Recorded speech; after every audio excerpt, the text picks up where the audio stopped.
And we're live. Nice. What's going on, everybody? I haven't streamed in a while. Sorry about that. I didn't even realize how long it had been. But first stream of February. And we got a pretty good matchup here tonight. Philly and Pittsburgh, big-time rivalry. Definitely a rivalry that's cooled down over the last few years. The last couple of seasons have been nothing like Pittsburgh and Philly used to be. But still a pretty good rivalry, and this is a really important game as far as the standings are concerned, given the Flyers' resurgence and long streak that they're on, and Pittsburgh only a wild card team this year. So, this should be a really good game, and this should be a lot of fun to watch, and we'll see, how action-packed it is, if we'll get some bad blood between these teams, or if it's a little bit on the lesser side as far as that's concerned, like it has been really the last couple of seasons. But we'll have to wait and see how that turns out. It still should be a fun one. Crosby versus Giroux is always a fun matchup. And given where these teams are in the standings, if you asked me, a couple weeks ago or 2 months, a month ago, or even a couple weeks ago, how would, with Philly where they were, how would this game, how important would this game be? And I'd be like, it's really, this is one of the rare times where Pittsburgh versus Philly doesn't really mean a whole lot, given Philly was down near the bottom of the league and Pittsburgh looked like a pretty clear playoff team. And now the way things look now, we have a chance for, Pittsburgh is clinging to the last wild card spot, and Philly has pulled themselves out of the basement and are almost back into playoff contention. So this is a real game that means something at this point. And I would not have expected that a month ago. That's for sure. So we'll see what the action's like tonight. Hopefully it's a good game. Should be a lot of fun. But hey, you never know.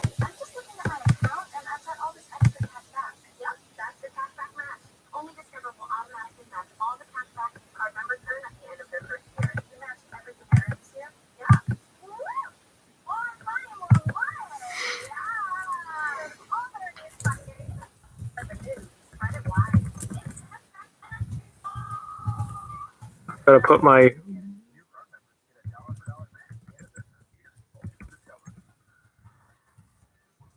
first message in the chat there. I see that Rob's already here. Awesome.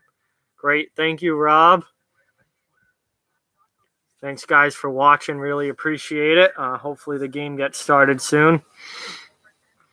Hello. How are you? Thanks for watching. Appreciate it. What's going on?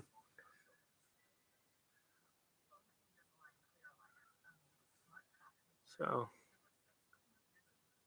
nice 7 o'clock start tonight, so it won't be too late of one. I like that, and I'm ready to go for the game. Yeah, Rob, I haven't watched any of it, but I've heard good things about it, and seems like it's doing really well so far. A lot of people are starting to hate the NFL at this point, so the fact that there's another football league and something else to watch is really interesting, and might be something to watch out for the NFL, because the NFL just keeps on pissing their fans off. So, now that there's actual competition, that's something that there hasn't been in a long time.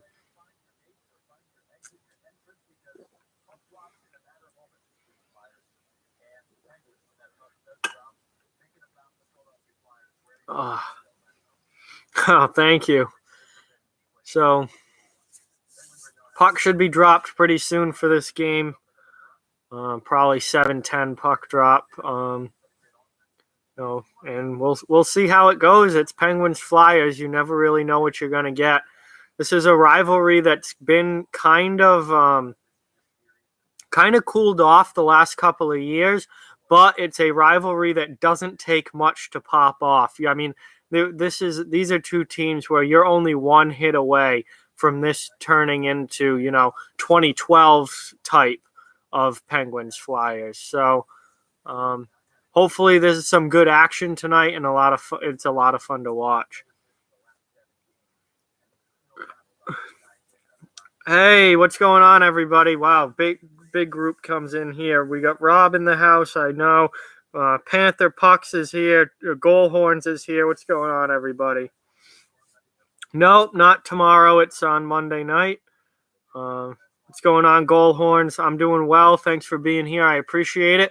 Flyers coming out of the locker room here.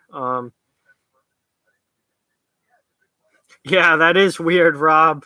I honestly, I didn't know how it was going to go for the Patriots, but it ended up another Super Bowl championship, so I was obviously very happy about that. Hey, what's going on? Thanks for being here. Appreciate it. Seems to have... Hey, wait, that is nice, guys. Nothing better than getting out of school because of weather. It's just fantastic. Pile up snow days if you can get them, that's for sure.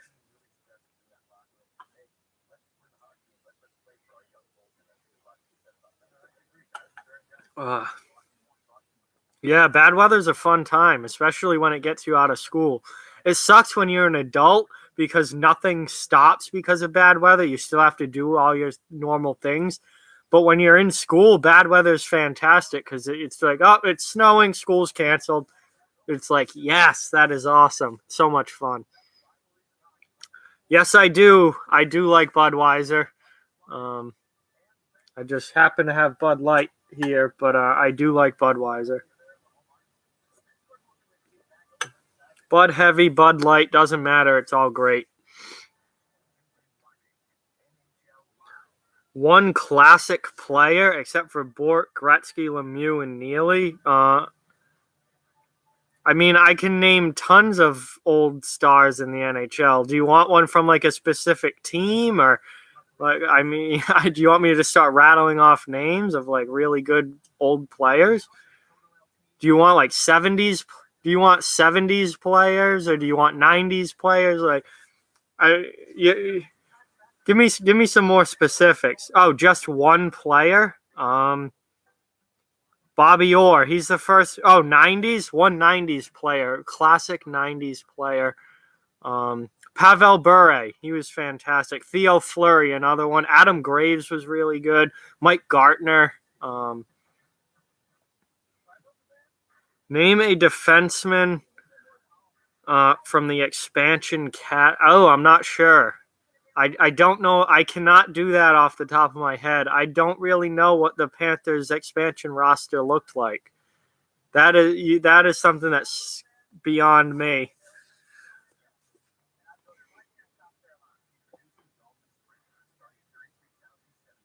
Oh, okay, Goal Horns. I got it. That makes sense now. No, I did not watch the Puppy Bowl.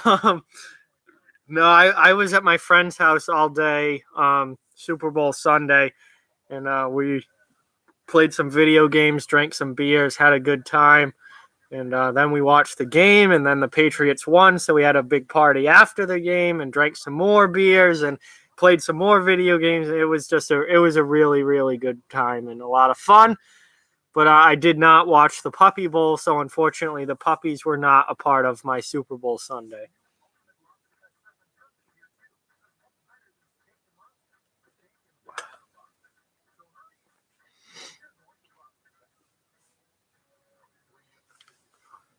Ooh, that's a bold statement, Rob. The Bills are winning Super Bowl 54. That's a bold statement. We'll have to wait and see how that goes. I have a feeling that that's not going to happen, but you never know. Maybe they make some really good signings in the offseason. Maybe Josh Allen turns into Aaron Rodgers, and all of a sudden, the next thing you know, the Bills are winning a Super Bowl. All right, game should be about ready to start here at 7:10.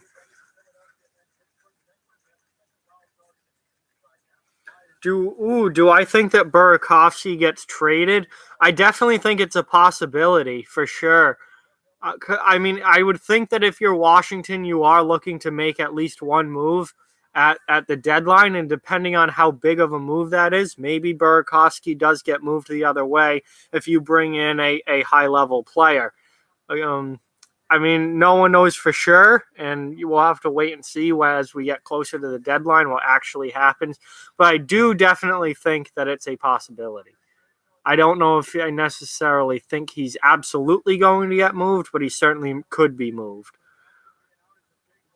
I think if Washington's going to lose a player off its current roster, for a better player, I think Burakovsky's name is probably pretty high on the list of who they want to get rid of.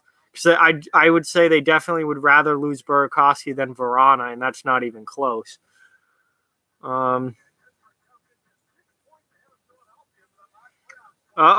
Panther Pucks is a Jets fan. I mean, I almost feel bad for him for you at this point, Panther. The Jets are abysmal.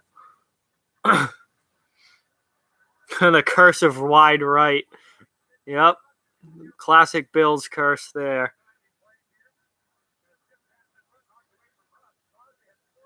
I don't think Carter Hart's going to Chicago. I don't think you could offer the Flyers anything that would get them to give up Carter Hart. I mean, they probably wouldn't give up Carter Hart for a not.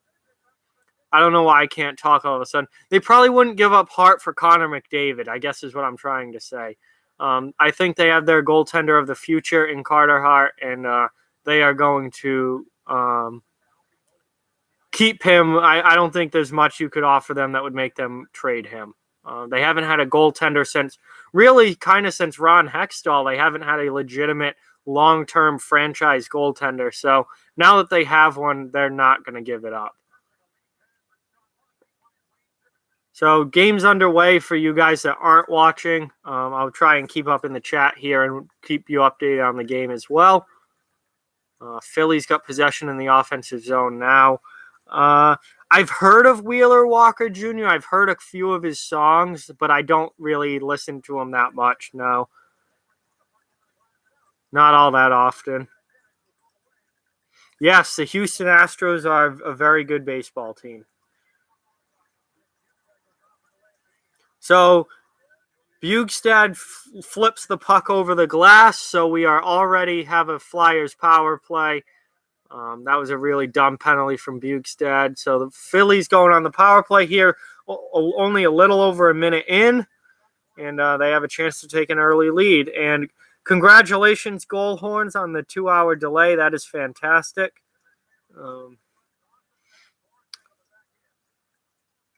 I mean, to me, a delay, delays are obviously not as good as a full day of school being canceled, but they're better than having a full day of school. So, I mean, I'll take delays. And they still count as a day, so you don't have to make it up at the end of the year.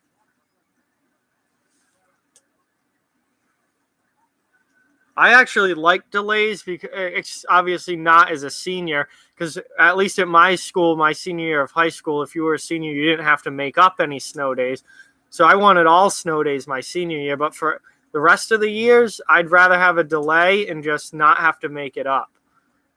Like, it's less school and you don't have to make it up. But full days out are still the best, especially if you don't have too many of them. As long as you're not, going to school through July or anything, then you're fine.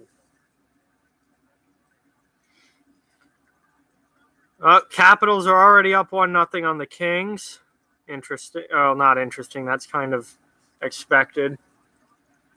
So we've got the Flyers not doing much with their power play to this point. Actually, pretty much doing absolutely nothing.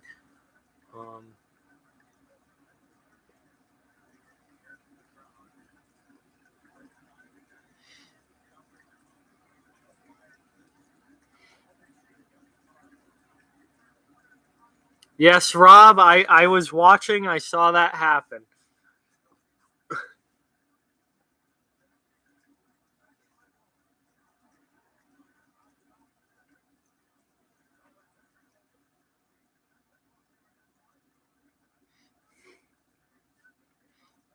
And Panther doesn't want the Lightning or Penguins winning the Stanley Cup. I mean, we'll have to wait and see. Pittsburgh, to me, doesn't look like a Stanley Cup team. The Lightning do, but again, the Lightning aren't always the best playoff performers, so we'll have to wait and see. Yeah, I'm not a huge Jared McCann fan. Oh, wow. Gensel just had a point-blank chance, and he completely missed the net. I don't know if Hart got a piece of that or if he just missed it. But if he just missed the net from that area in the slot, that's pretty bad. Okay, I guess the volume's not going to go up. Yeah, no, I'm not a big Jared McCann fan. He was a first round pick by Vancouver, and he just never really turned out to be.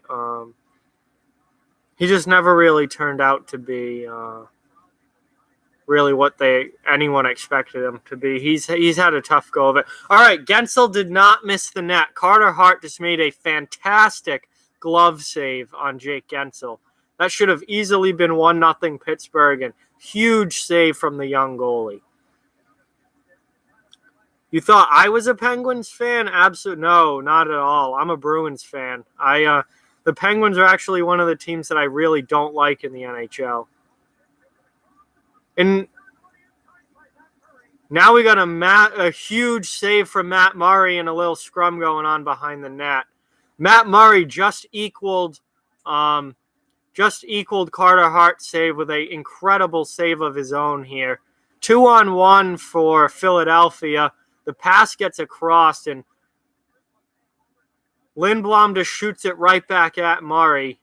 Didn't really get a great chance off there. Just kind of shot it right back towards the middle of the net, and Murray makes a really nice save on it.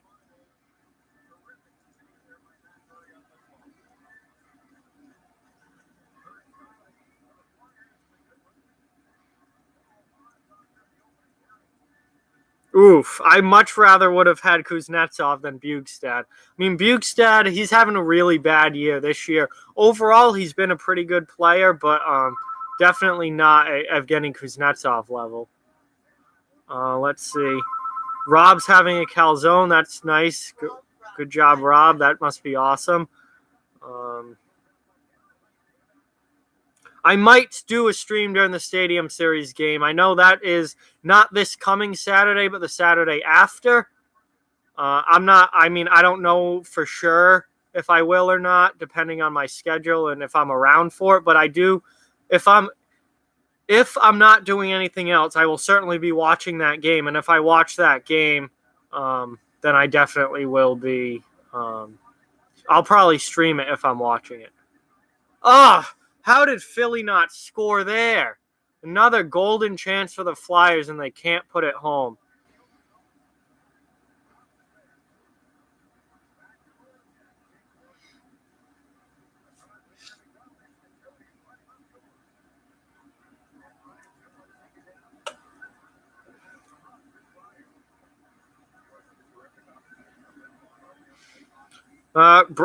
Brendan's in the house, our resident Rangers fan, and I'd like to personally thank the Rangers for beating the Toronto Maple Leafs because that helps Boston out a lot when the Maple Leafs lose. So thumbs up to the Rangers for beating the Leafs. That was very nice.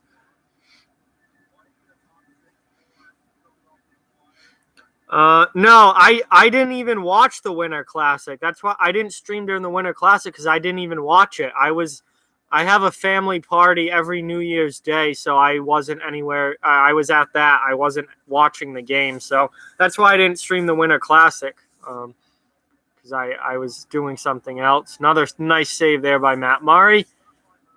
Phillies had some good pressure here early, but Murray stood tall.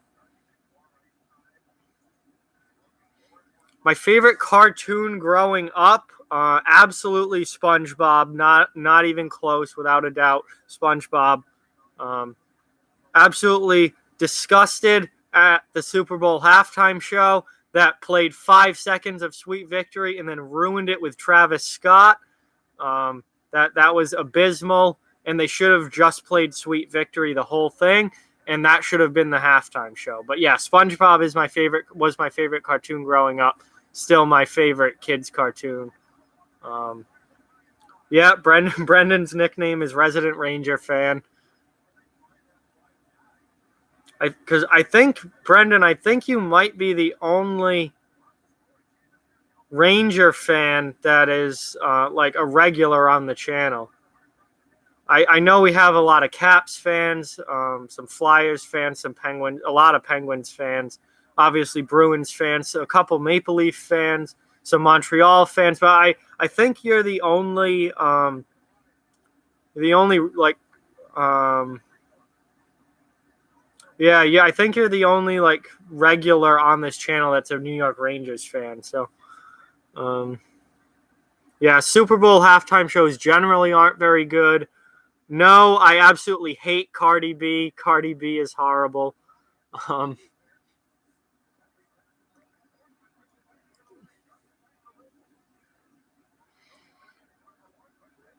Yes, Buffalo Sports and Exercise and Pro League Purgatory. That is pretty accurate, Rob, without a doubt. Carter Hart for Calder. It's interesting you say that because I think Elias Pettersson from Vancouver, or is it Elias? I think they pronounce it Elias, even though I would pronounce it Elias. But Elias Pettersson, I think, has my vote for Calder right now. However, if the Flyers make the playoffs, and this is a big if the Flyers make the playoffs, then obviously that would be backstopped by Carter Hart. Then I do think Hart probably wins the Calder. If he can pull this team out of the basement of the East and into a playoff spot, I got distracted. An absolute massive hit by Wayne Simmons there on Marcus Pettersson from Pittsburgh. So that's why I got distracted. What did I talk about? Oh, playoffs. And Hart wins the Calder if the Flyers make the playoffs. If the Flyers don't make the playoffs, then I think Elias Pettersson wins the Calder.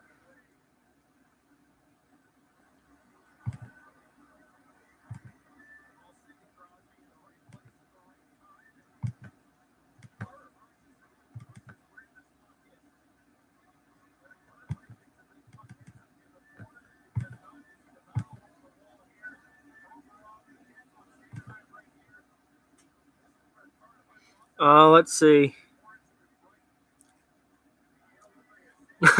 Yeah, you might be the only Florida fan. I don't think you're the only Florida fan in existence. Yeah, Crosby just scored. I got to type that. 1-0. Pittsburgh. They just took the lead after Philly played a good first part of this period too, and now Pittsburgh's got the 1-0 lead. Guess that massive hit by Simmons didn't actually do much.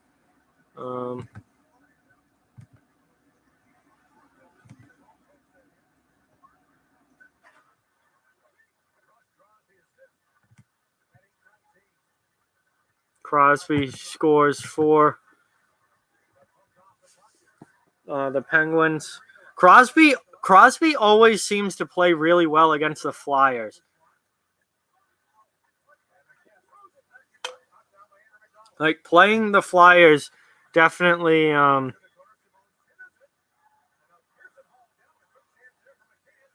we got a penalty coming up on Philly. Tripping call, so now they're going to the Penguins just took the lead. They're now going to be going to the power play.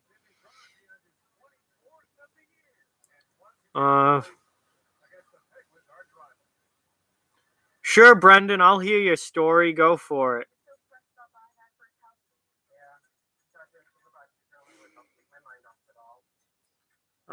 What do I think about his bird celebration? I don't mind it.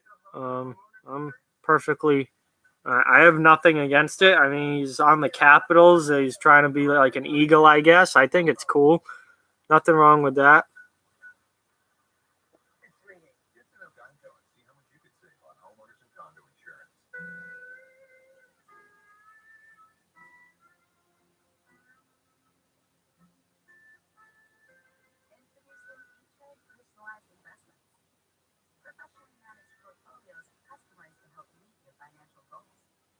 Oh, yeah. Uh, IKR means I know, right? And Philadelphia sports fan is probably not too happy with the way that this game has turned. After a pretty good first half of the first period for the Flyers, Crosby puts a goal in, and now Pittsburgh's getting a power play. So I feel your pain, Philadelphia sports fan. Yeah, it was a very easy goal for Crosby. Just a nice little tap in.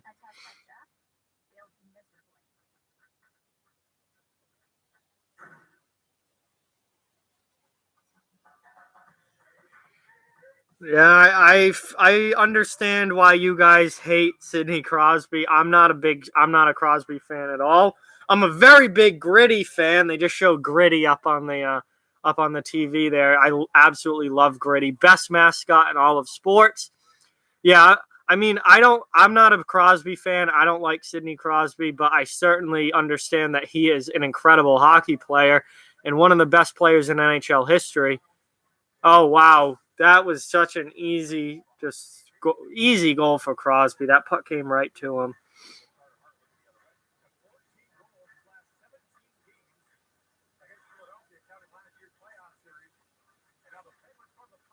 So sorry. Oh, sorry guys, trying to keep up in the chat here. We have a Pittsburgh power play now with 10.5 minutes left in the first period, and the puck goes out of play, so not much going on.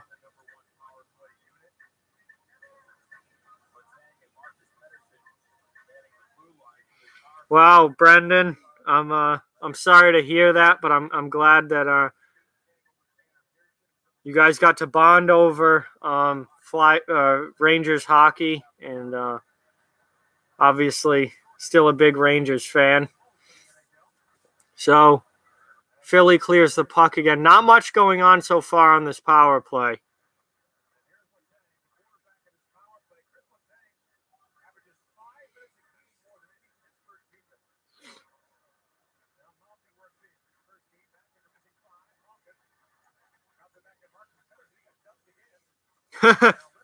Gritty is awesome. I love Gritty.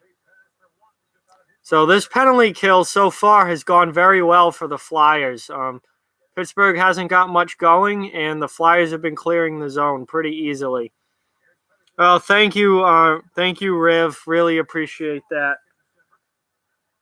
Of course, I really hope that you know everyone hopefully can like and subscribe and support the channel. And I really appreciate it, and it means a lot, and that's what keeps this channel going. Thank you guys so much. We'll see. Yeah, I know a lot of you already are subscribed. I recognize a lot of the names here.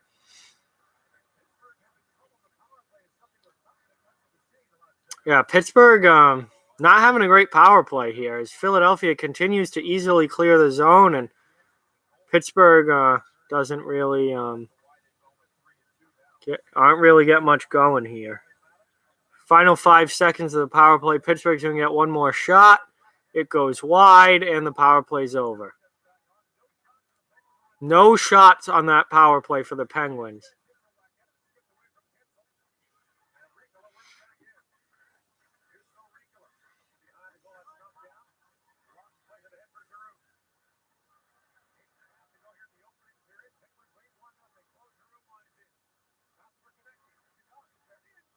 Yeah, that shot by Gostisbehere got deflected out of play. I've been watching hockey basically my whole life. From the moment I could comprehend what hockey was, I've been watching it.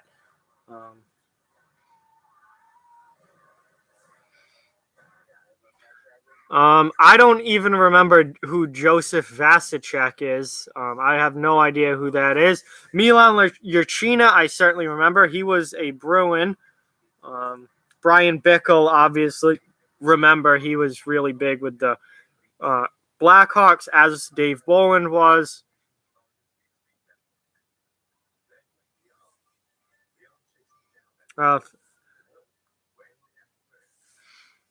Oh yeah, I see that you have a Sharks profile picture. And yeah, Penguins beat the Sharks back in 2016.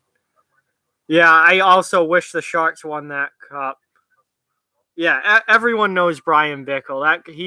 I mean, he's a newly, he was still a more modern player, so obviously everyone remembers him, and he was a big part of those Stanley Cup Chicago teams. So, yeah, everyone knows Brian Bickle. I am going to bring back the NHL Remember Him series soon, though. Maybe this week, maybe next week. But that will be coming back soon, so that will start up again.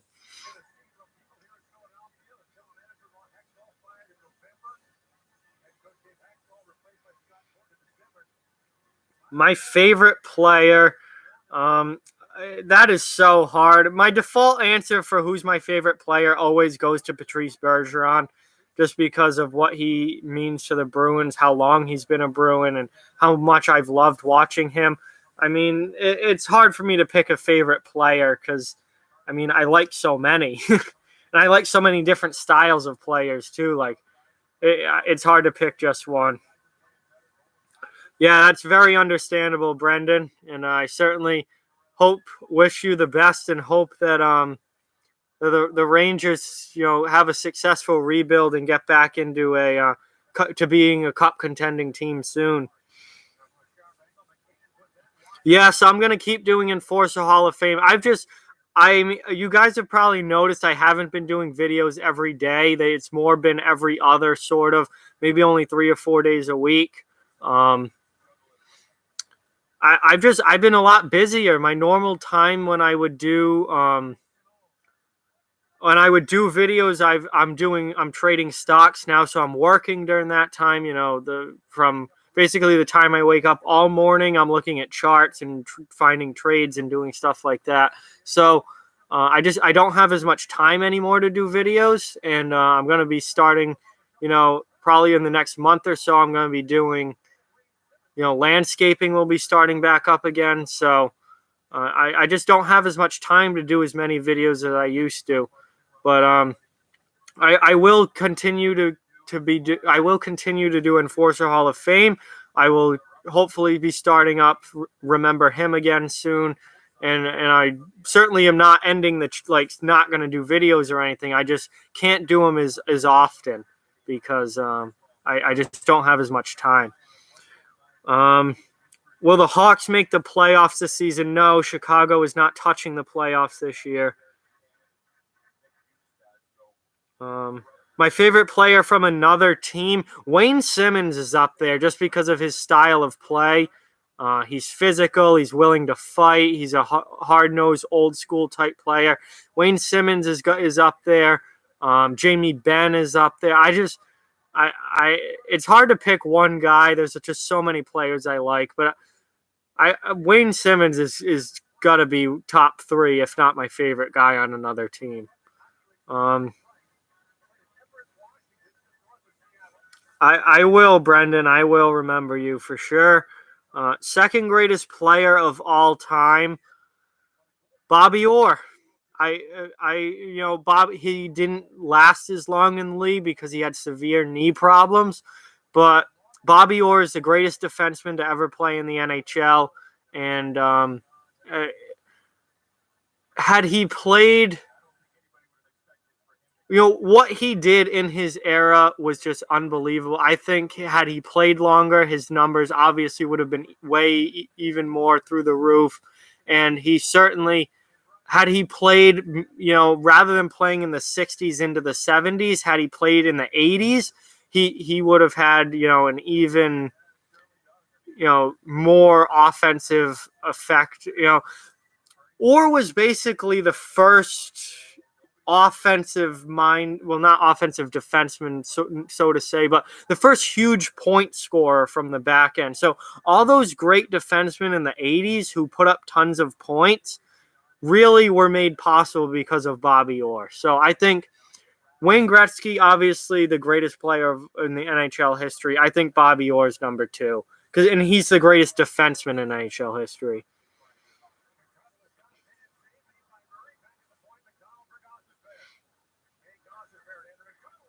Yeah, Eric Bolton, that's a good modern enforcer. He only retired a few years ago. So he'll get into the Enforcer Hall of Fame at some point for sure. Dave Manson, he's another well-known. I mean, I have so many more Enforcer Hall of Fame videos to do. It's unreal. Guys, I mean, think of how many really good fighters there were in the 70s and the 80s and through the 90s, even into the 2000s. I mean, I have so many more enforcers to put into that. Why is the Western Conference so bad? Um, I don't know, but it is abysmal. I mean, you have the 5 top teams out west that are very good hockey teams: Nashville, Winnipeg from the Central, and then Calgary, San Jose, and Vegas um, from the Pacific are very, very good hockey teams. But after that, it is garbage. I mean, you have a whole bunch of mediocre right there, and none of those teams are overly great. And the Western Conference just is not as good as the East right now. I don't think the Bruins are going to give up what Philly wants for Simmons. I don't think Simmons goes to Boston. Philadelphia is going to want a lot in return for Wayne Simmons, and I don't think Boston should give that up, and I don't think they will. Boston is not a Stanley Cup team this year. They're a playoff team, but they are not a Stanley Cup team. And adding one player is not magic. Pittsburgh and Philly going on here. And they cut to commercial in the middle of the scrum. There's a surprise. Good job, NBC. Idiots. Yes, the Ducks are absolute trash. I would say the Ducks are probably the worst team in the NHL right now. No, I can't show the screen at all. That's copyright violation. You'll get your channel taken down for that. Yeah, but with the exception of the top 5 teams in the West, the rest of that conference, is mediocre at best and a whole lot of garbage.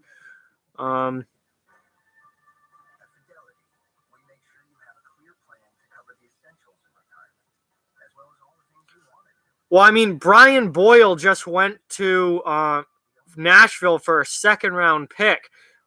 Brian Boyle is, don't get me wrong, a very nice player and someone that I enjoy a lot and I would love to have on my team. But he is he's a 4th liner, and he's somebody who's good in the faceoff dot. He can kill penalties and play the power play. Very versatile, important veteran presence. But in your 5-on-5 roster, he's a 4th liner, and he garnered a 2nd-round pick. So that tells me that a guy like Wayne Simmons, who's a 25 to 30 goal scorer year in and year out, is going to be, getting probably a roster player and a 1st-round pick in return, or at least a 1st-round pick and a prospect in return. So I think the asking price for Simmons is going to be pretty high. If Philly wants Danton Heinen, God, take him. Danton Heinen sucks. Philly doesn't want Danton Heinen. They want a real prospect like Trent Frederick or Jake DeBrusk. They don't want Heinen. Heinen blows. Guy is absolutely useless. Yes, the Ducks will absolutely be sellers at the deadline. They're all done.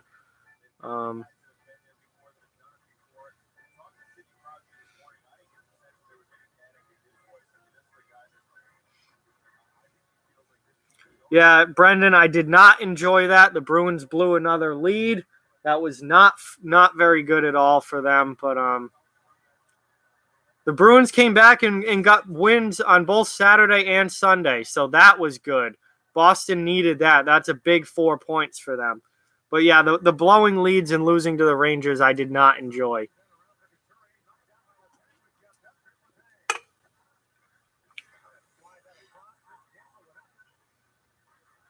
Don't even get me started about that. Don't even get me started. That was just disgusting, the fact that they blew a 3-0 series lead. But they came back the next year and won the Stanley Cup and swept the Flyers in the second round that year. So I was happy with that. My least favorite team in the NHL. Well, I'm a Bruins fan, so I think you can take a guess. Automatic least favorite team. Automatic least favorite team is the Montreal Canadiens. No, not the Maple Leafs. The Montreal Canadiens are any Bruins fans' automatic least favorite team. Oh, Brett Connolly was absolute garbage when he played in Boston. I can't believe that guy was picked 6 overall, and I can't believe Boston thought that he was going to be good. That Brett Connolly was garbage. He's played better in Washington, but he's on a better team, and he's still not that good. He misses tons of goals. He's a third liner. I mean, generally 6 overall picks are supposed to be, first line players, and Brett Connolly is not that.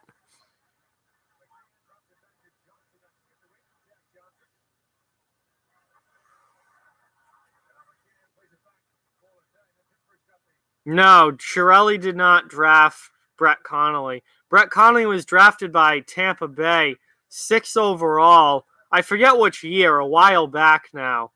And then Boston traded for him because he was an absolute disaster in Tampa Bay, and they knew that he wasn't going to be good, so they traded him to Boston, I think for like a second-round pick or something like that. And he ended up being he could not score a goal for the Boston Bruins.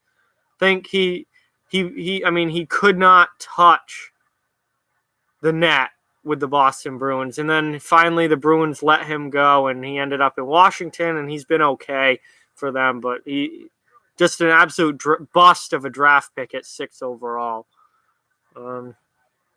Rangers will not be making the playoffs this year.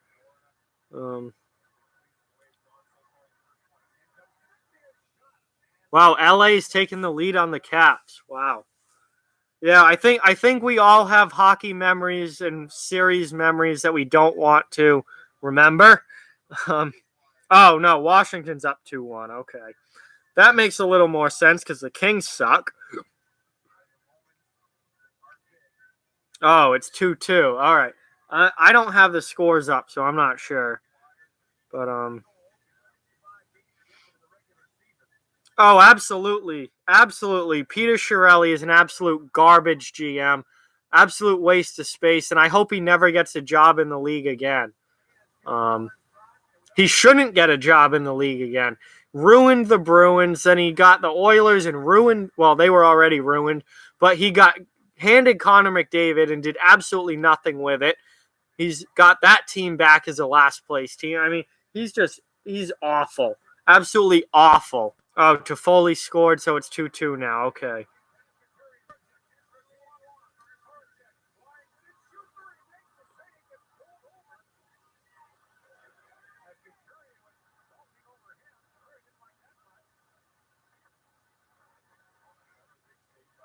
So it's still 1-0. We're in the final minute of play here. Oh, that was a nice hit.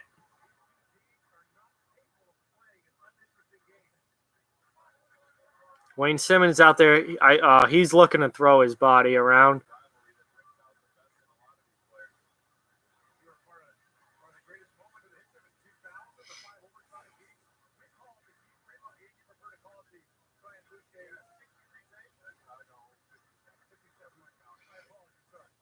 Yeah, that could be a potential future move for the Oilers is bringing Hextall.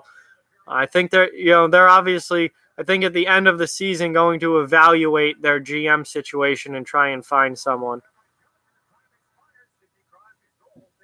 And that's the end of the first period. So it is 1-0 Pittsburgh still. End of the first, and that's it for this period.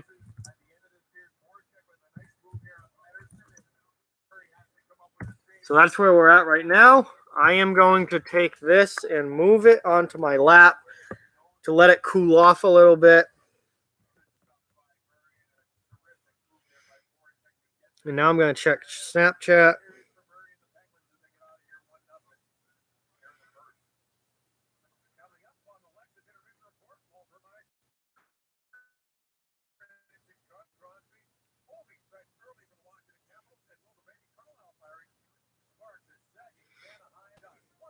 Oh yeah, Peter Chiarelli's trades are horrible. I mean, he basically gave up Jordan Eberle for nothing. He got rid of Taylor Hall for a mediocre, maybe top four defenseman. He got rid of Tyler Seguin for basically nothing. His trading is awful. His drafting is awful. Um, there is no redeeming quality about Peter Chiarelli as a GM. He is absolutely garbage.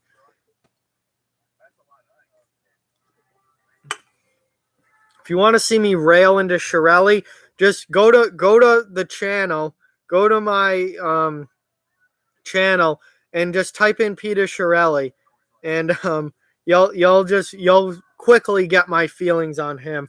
Watch the last couple of videos I did. He is absolutely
no. Milan Lucic is trash. No, sorry, I was reading something on Facebook. I didn't. Well, I froze, but I don't think the stream did, and the clock still looks good. Um, is Lucic NHL caliber? Not really. I think Lucic has been uh, Lucic has been absolute trash the last year and a half for the Oilers. Completely useless, not worth anywhere near $6 million, not even worth $1 million a year. He does nothing. His point totals are atrocious. Yeah, Edmonton can't get rid of him because no one wants that contract. He's still got what, like 3 or 4 years left on that contract. Um, it, it's god awful, and Milan Lucic is god awful at this point. Um, the dude scores like 4 or 5 goals a year. Um, they could buy him out, but they're paying him $6 million a year. That's a huge buyout number. Um, I mean, maybe he does get bought out after this year. Um, but Lucic just doesn't do anything anymore. Doesn't fight. He only has one fight this year. Barely hits. Um, gives you nothing offensively. He's too slow. He can't skate. It's just you couldn't pay me to have Milan Lucic on my team. Never mind pay him. And the Oilers are paying him $6 million a year. If you want to know, everything that's wrong with Edmonton, there's a great example of it. Yeah, power forwards over 30 do not go well. Look at Lucic. Look at David Backes in Boston. He's been an absolute disaster for the Bruins. He's been getting healthy scratched lately at $6 million a year. Power forwards over the age of 30 are not good, which is why I'm not huge on going after Wayne Simmonds.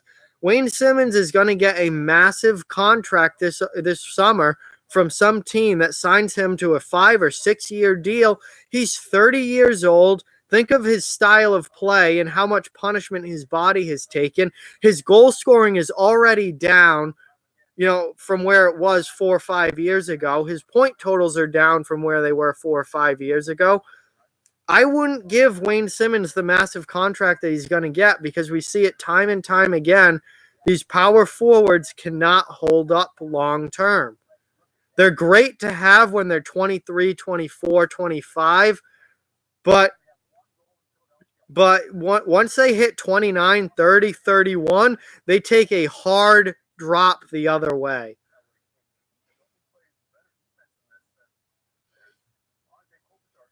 Well, if I were the Leafs, I would potentially get him as a rental. I think Simmons will be fine as a rental for this year in a playoff run this season. What I'm worried about with Simmons is some team is going to give him a 5 or 6 year deal in the offseason, and that's going to be a really bad contract. I would absolutely take Simmons for the rest of this year. I think he'll be fine in the short term. It's long term that will be the issue. And Toronto has to do something about their toughness because they do not have nearly enough grit to win in the playoffs. And they're going to be out in the first round again. It doesn't matter how much talent they have. If they don't have defense and don't have any sort of grit in the lineup, they're going to get bullied out in the first round again. So I think there's a lot of teams that are going to be in play for Simmons this year as a rental. I would not sign him to a long-term big contract in the offseason, though.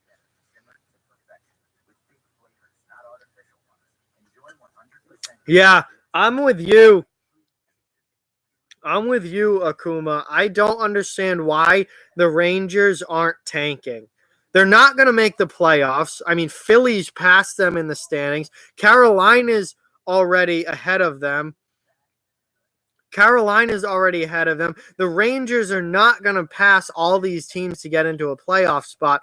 They should be tanking they should be tanking to get a top 5 pick, not trying to make the playoffs. Carolina has Michael Furland until they trade him, if they trade him, but at least for right now, at least Carolina has a tough guy. They have Michael Furland. He has 4 fights this year. He's very physical, loves to throw his weight around. The Leafs don't have anybody. Like Michael Furland is a guy who would absolutely help the Leafs because they have nobody that can play physically. I mean, Zach Hyman had to fight last night. What does that tell you when Zach Hyman has to be the one to fight last night?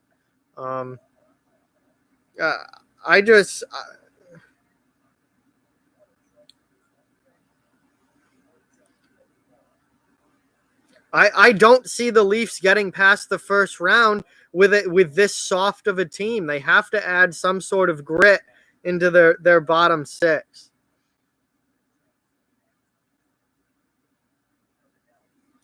Brian Boyle would have been a great ad for the Maple Leafs, but he's obviously in Nashville. I don't think the Penguins are going to last long enough in the playoffs to play Tampa Bay. Actually, Pittsburgh and Tampa would be the first round matchup if the wild cards stay the way that they are. So actually, you're right. That could be the first round matchup. That would be a hell of a first round. That would be a hell of have you guys seen any of either of those Penguins Lightning games the last 2 times they've played? They've been absolute bloodbaths. That's like one of the best rivalries in the league right now is when Tampa Bay and Pittsburgh play. If that's the first round matchup, I will watch every second of that. I mean, those teams hate each other and they're not even in the same division. That would be a hell of a series to have Pittsburgh and Tampa Bay play in the first round. Hell, Tampa Bay could lose that series. That would open things up as far as the Atlantic side of the East is concerned, because then you would have Montreal, Boston, and Toronto all going at it. And when you look at Boston, Montreal, and Toronto, any of those teams can beat each other. Any of those teams can beat each other. So that would be really, really fun. Yeah, the last 2 times that Pittsburgh and Tampa Bay have played, it has been, in your face, smash mouth hockey, lots of scrums, 3 fights in the last 2 games between those two teams. Um, really massive. Um,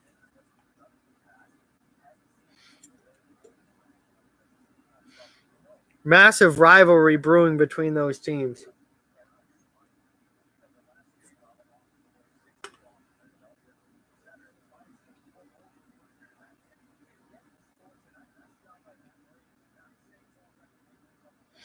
Oh yeah, think of what Leafs versus Habs in the first round would be like in Canada.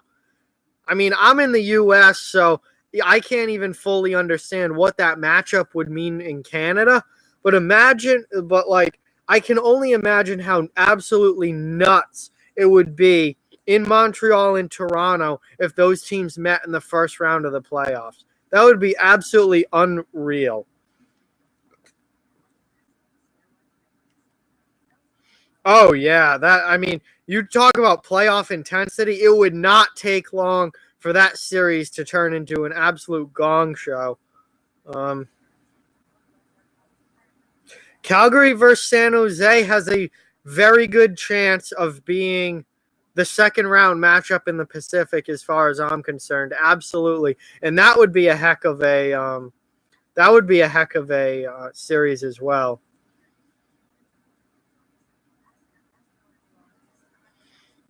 Yeah, we'll see what Tampa does in the playoffs. They've made it to a couple conference finals. They made it to one Stanley Cup final, but they lost.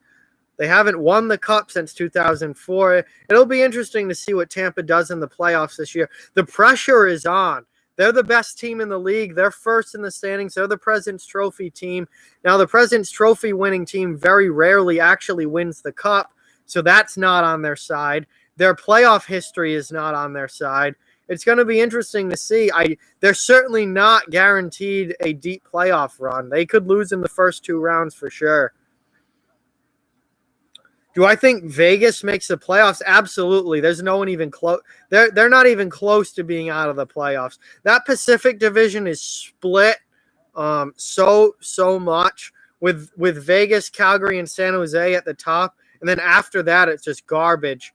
But Vegas is absolutely a playoff team.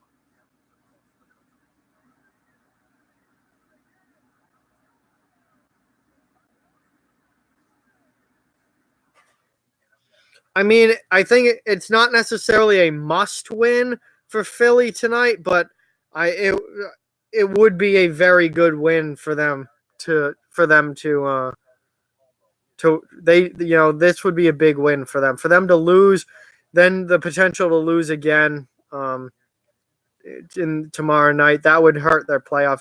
I mean, Philly, they're not at a point where they can't lose any games, but they cannot lose many games the rest of this year if they want to make a playoff, run. If they want to run to get into the playoffs, I mean. Yeah, I agree with you, Von Hook. Leafs and Bruins has been absolutely fantastic over the last couple of years. Last year, then the playoff series, and now this year it was absolutely phenomenal every time Bruins and Maple Leafs played. That is growing into one of the NHL's best rivalries for sure.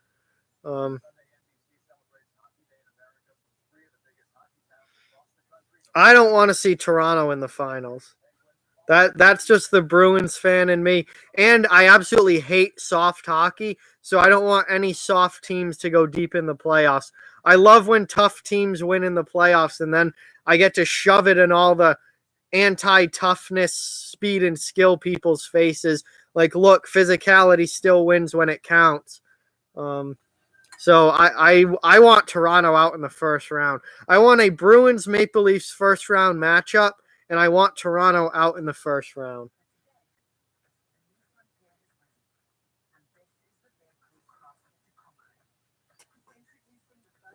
Bruins Canadians is the most historic rivalry in the NHL. That's not even close. Bruins Canadians will always be the number one NHL rivalry as far as history, and they just keep adding to it. And if they meet in the playoffs, That'd open a whole new chapter of Bruins Canadians if they met in the playoffs this year. That would be something else. We're shaping up. We're still a couple of months out from playoff action.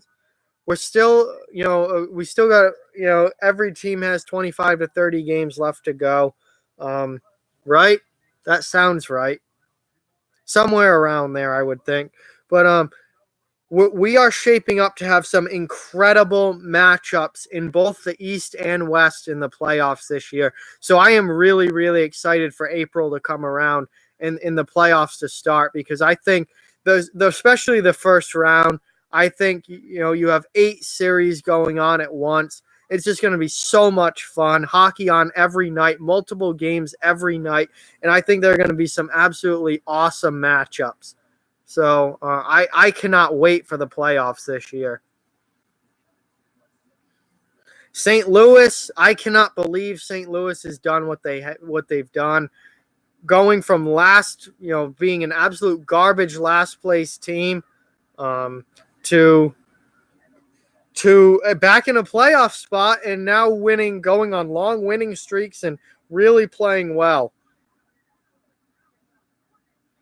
Yeah, Hawks versus Wings used to be a really, really great rivalry until the Red Wings went to the Eastern Conference and they split that up, and that was the end of that. I don't know what is going on with Patrick Laine. You're right. He's been absolute garbage lately, and that's a big, big problem. That is a big, big problem for the Jets. Game's back for the second here. I'm going to put the computer back. But yeah, Patrick Laine is not scoring any goals and not scoring really any points. I think maybe it's a Fortnite problem. Maybe it's another problem, but something is seriously affecting his play on the ice, and it's a problem for the Winnipeg Jets.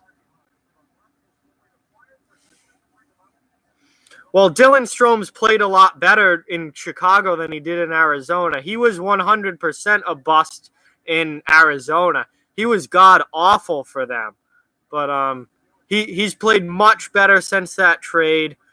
And he seems to fit in a lot more in Chicago.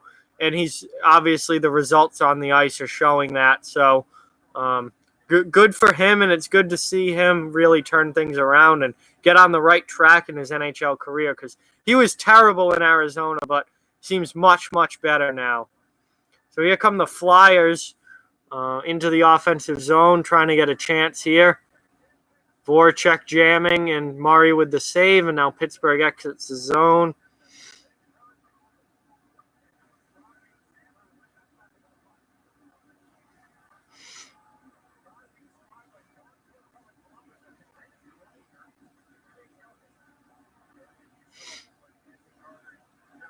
So Philly back into the zone. Philly's really come out with their skating game the first minute of this period. But now here comes Pittsburgh with the chances of their own, some offensive zone possession. And Malkin with a nice shot there.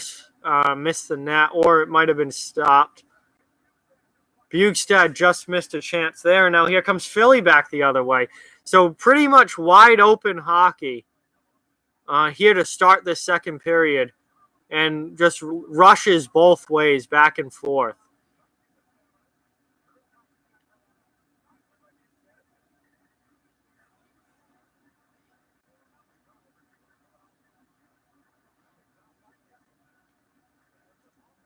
And easy save there on the shot from the blue line, and Philly gains possession and will start out. We've already gone through 2 minutes of this period.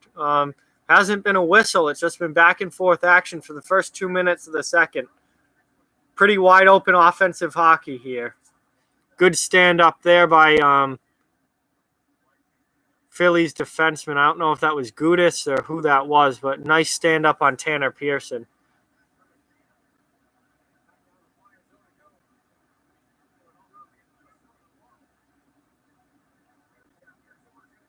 Oh, nice glove save there by Carter Hart on Pearson. And we got a whistle finally. Oh, this is it for my beer. And it's gone. Shit. Oh, well.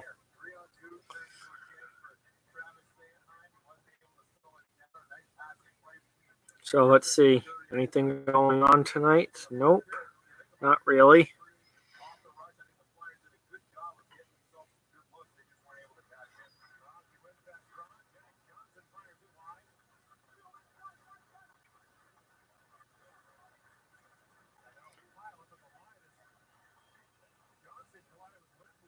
Well, Lindblom looks hurt after that collision with Jack Johnson.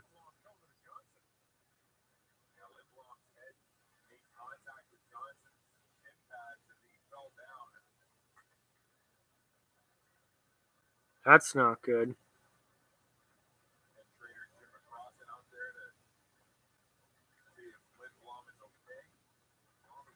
I have more beer in the fridge, but that beer's gone, and I'm not going to get up and get another one. It's fine.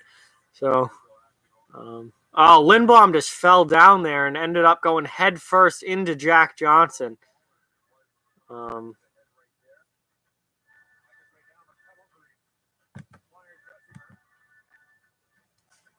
So,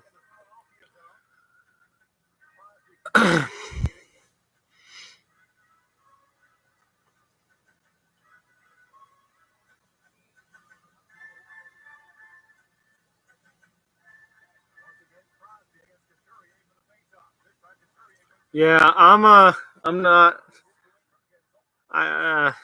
whatever, but I'm not even going to acknowledge that in the chat. I'm just going to get rid of it.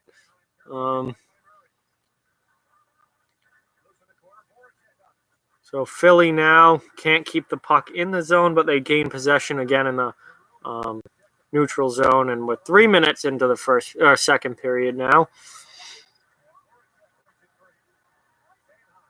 Pretty back and forth period so far. Some good chances both ways.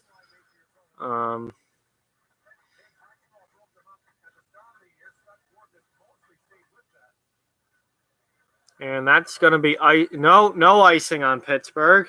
Linesman waves it off. Now here comes Philly back the other way. And easy glove snag there for Murray. No, I do not watch the KHL. I obviously know about the KHL, but I don't watch it at all, no.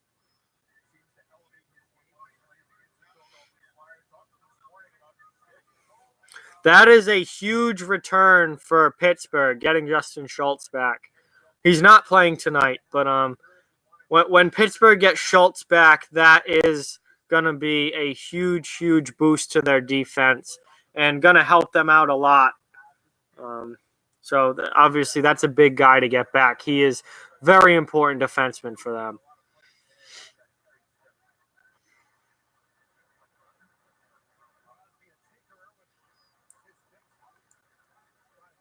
And that is icing on the Flyers. So with 16:20 left in the second, Pittsburgh's going to get an offensive zone faceoff here. And a chance to score a goal, as every offensive zone faceoff is. Yeah, Schultz has been out for a long time. Obviously, I think there's going to be some rust when he gets back. I don't think he's going to be, exactly the player he usually is right away when he comes back. But luckily, he's coming back early enough in February to where he's going to have time to get back into the flow of things and play some games and get that rust off before the playoffs, which are the most important thing for the Pittsburgh Penguins, or the playoffs. So he's going to have a good month. He's going to have a good month to get his game back before it really becomes crunch time and then playoff time where he needs to be at his best for the Penguins.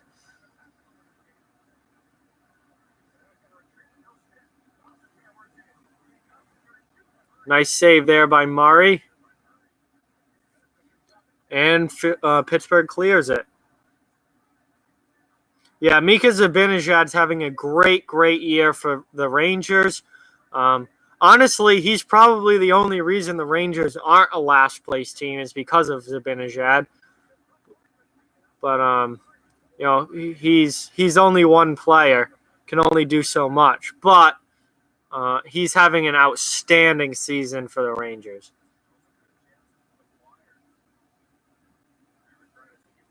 Taking his game to a whole new level, and that's going to be a penalty on the Pittsburgh Penguins for delay a game, as Patrick Hornquist, I believe it was. I saw a 7. I think it's 72.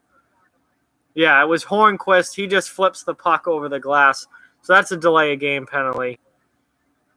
Yeah, he's very good on a pretty bad team. The Rangers aren't good. They're the second worst team in the Metro Division. They're not a good team. Worse than them is New Jersey.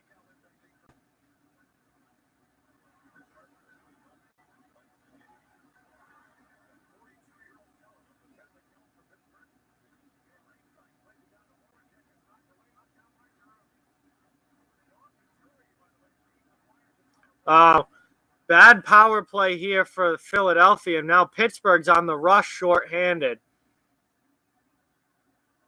And Philly gets it back, though. So this power play has been just as wide open as the rest of the play this period.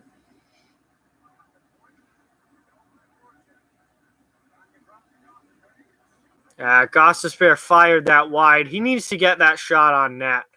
I am so sick of these defensemen with big shots missing the net literally all the time. Like, none of them can get their shots on net.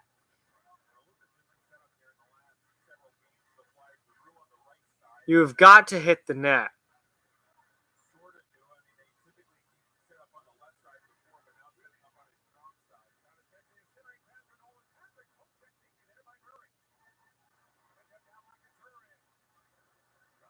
Philly keeps the puck in now. 30 seconds left on the power play.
So that's the end of the power play here for Philadelphia. The Penguins kill it off.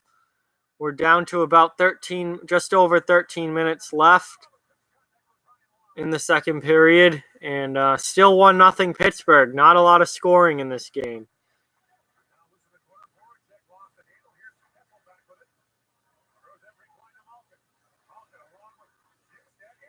And Bjugstad just scored for Pittsburgh. It's 2-0 Penguins.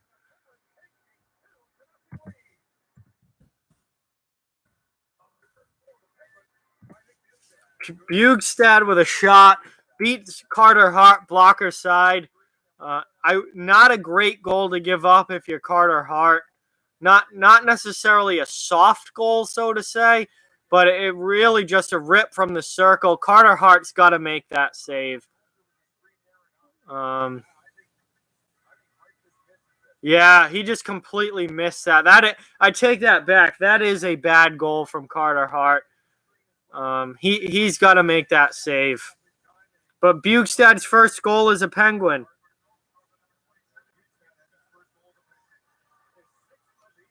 So now Pittsburgh is up 2-0 in Philadelphia. It's not looking good for the Flyers right now.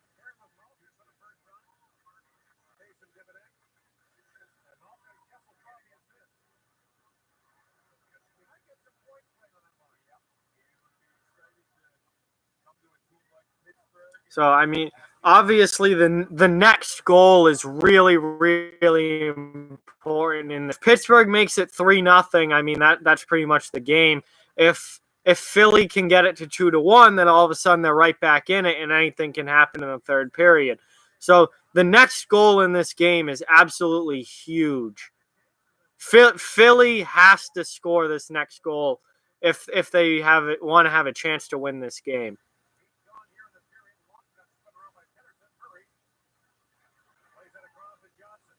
Wow, Malkin's almost to 1,000 points. He's closing in on it.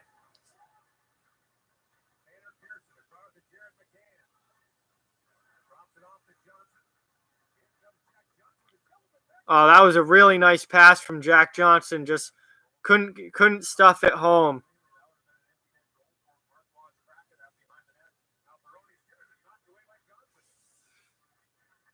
What's Malkin? Malkin's at 986 now, so he's 14 points away from 1,000. He'll probably get to 1,000. He'll definitely get to 1,000 by the end of this season. He might get to 1,000 by the end of mid-March, maybe. 14 games.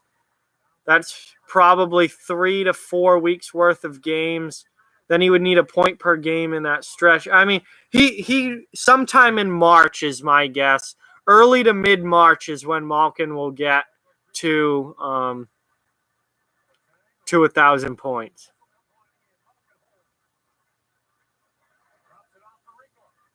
Oh, you might get another one here. Pittsburgh on the attack.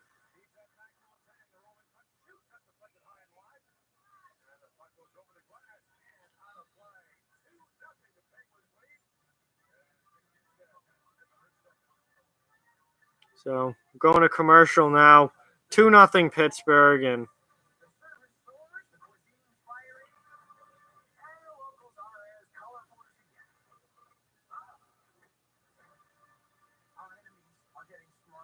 yeah, Eric Stahl's had a very good long career as well.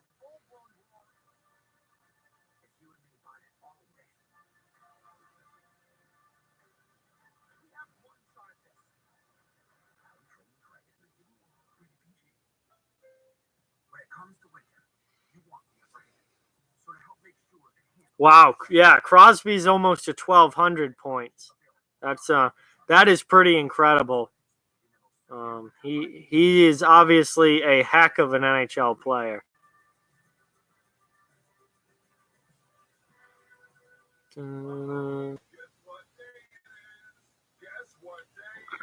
Guess what day it is?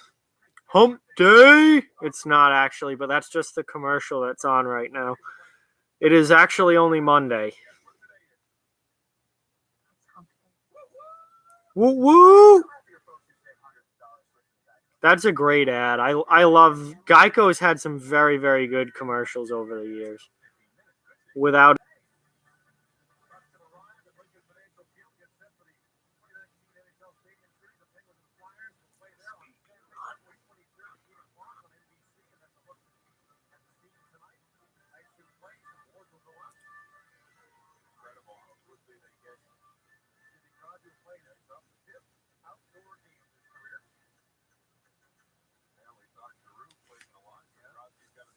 Yeah, Stahl at 9:15. Yeah, Stahl's not going to get 40 more. He should have get to 1,000, so he'll be at 1,000. Crosby might get to 12. What does Crosby need? 20. Oh, he'll definitely probably get to 1,200 this season, assuming he stays healthy. We have some big name players closing in on big time milestones. And that, honestly, that makes me feel old because I remember when guys like Eric Stahl and Sidney Crosby and Evgeny Malkin were young players just coming into the NHL. I was a kid, but I remember them coming into the NHL and Ovechkin and all those guys. And now they're at points where they're in their, mid-30s, some of them, lower to mid-30s. They've been in the league all for 10-plus years. And they're closing on major milestones like 1,000 points and 1,200 points, and you know that they really only have, you know, a few years left, and then they're going to be retiring, and that's going to make me feel really old when the guys that I saw come into the league when I was a kid start retiring. It's something else for sure. Yeah, Ovi, obviously very high on the goal scoring list, also the point list. Crosby's more of a point. Ovechkin's a pure goal scorer. Crosby's a point guy. You know, the centers generally get more points than wings. Wings score goals, centers set up goals. Basic is obviously there's exceptions to that, but how it usually works. So, Crosby's much more of a point guy, whereas Ovechkin's much more of a goal guy.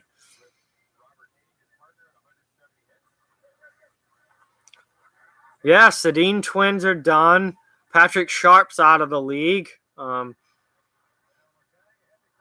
Starting to see guys that, I remember very well getting old and retiring.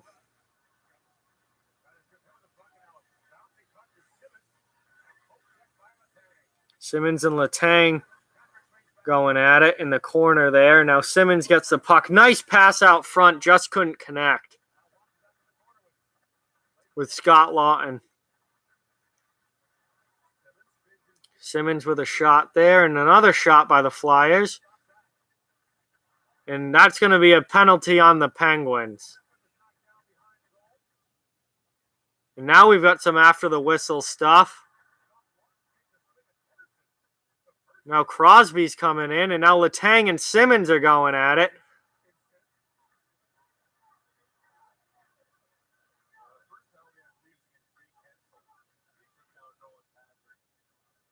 Now this is Penguins Flyers the way it should be right here. So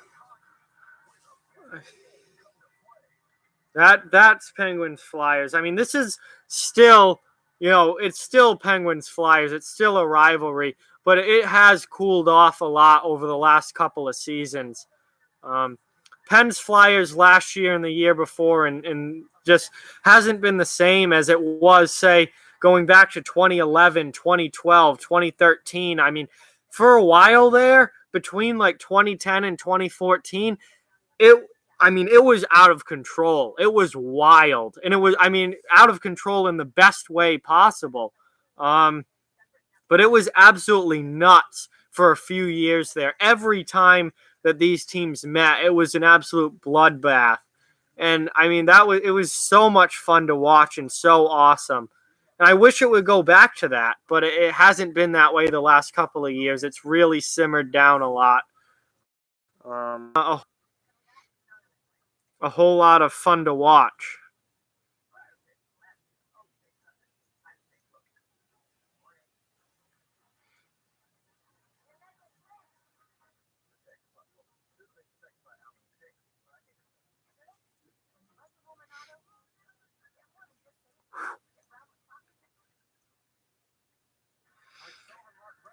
The Rangers aren't making the playoffs this year. There's a 0% chance that the Rangers make the playoffs this year.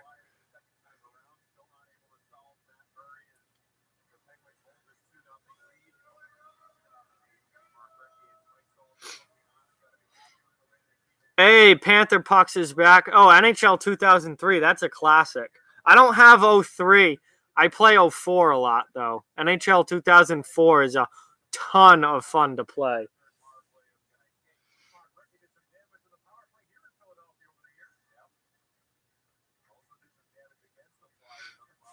Six in any division does not get you into the playoffs. You have to be fifth or higher to get into to even have a chance. In most divisions, it's fourth, assuming that one from each division gets in. Then you have to be fourth to get into the playoffs.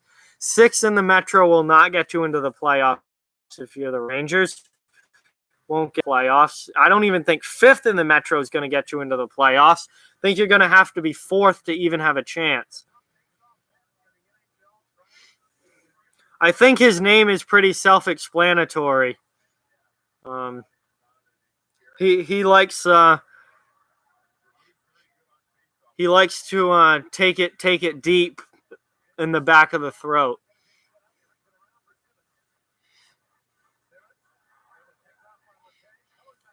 Is that your email too? Because that would be wicked funny if there's like an employer who asks you for your email, and you put that down as your email.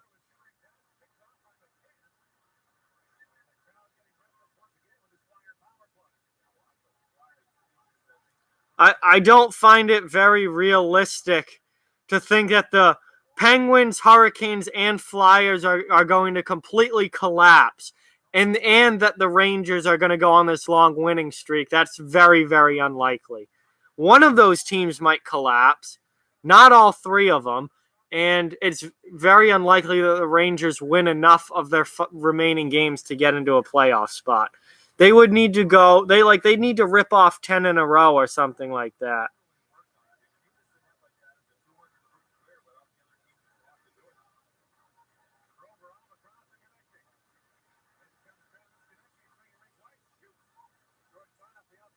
Yeah, all right, we'll see. When the Rangers get eliminated from playoff contention, I will be making. I'll be pointing it out to you, Brendan, for sure. Oh, good chances here on the power play for Philly. They can't get the puck past Murray, though. Matt Murray is playing much, much better.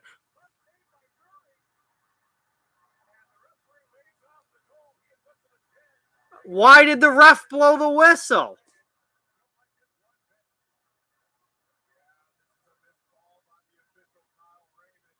That's just wrong. That should have easily been a goal. Why did they blow the whistle?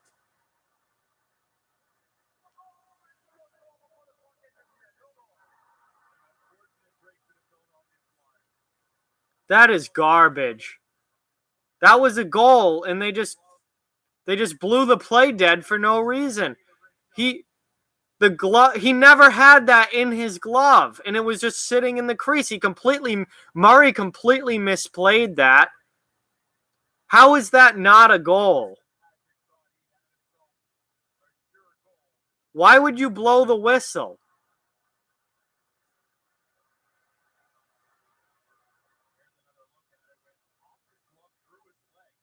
He never has it in his glove. It goes off his glove. Wow, I would be absolutely furious if I were a Flyers fan right now, because that is ridiculous. Should be a 2-1 game. It's not. We'll see if puck don't lie and if they get a quick one here. Sometimes that things have a way of working themselves out in the universe, and when somebody screws up like that, you get it back. So we'll see if the Flyers get a quick one here and puck don't lie.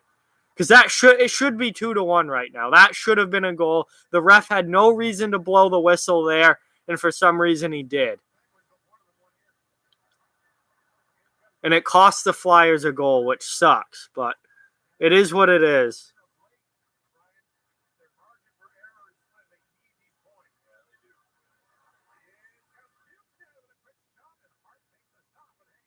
Carter Hart just made a nice save there. Do I think that Matt Murray is a top 10 goalie in the NHL? He's right on the cusp. I haven't done a goalie list in a while. I did one before the season started, I think. I ranked every starting goaltender in the NHL. I don't remember where I had Murray on that list. I don't know if I have him top 10 or not. I'd have to really go in depth and look at the numbers and think about it. But he's right on the cusp. He's definitely, I would say, in that 8 to 12 range, so like right on the line. You could have him in that 9-10 spot. You could have him in that 11-12 spot. I'm not exactly sure where I would put him right now without really going into researching and thinking hard about it. Oh yeah, the Coyotes third jerseys are absolutely fantastic. Love them. The Kachina jerseys with the coyote on the front, I love them. So Flyers have the puck now in the offensive zone on the attack. They're really trying to, I mean, they need a goal here. They've got to get a goal. And that's going to be a penalty. No, they don't call it. I thought that was going to be a hooking call on Philly, and they don't call it.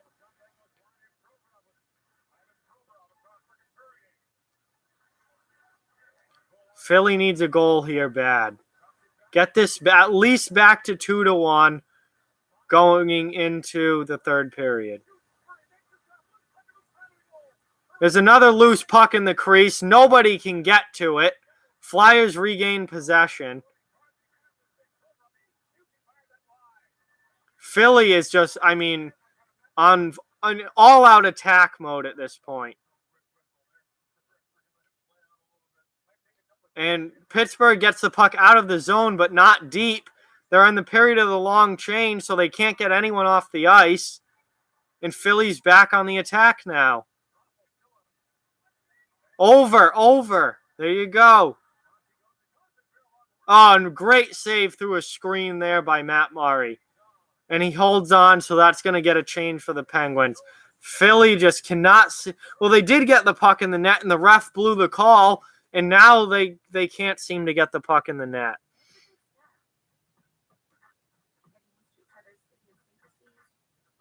Oh, well, then I don't know what you're talking about then, because the Coyotes' alternate jersey is the Kachina Coyote jersey they wear on Saturdays, and it's awesome.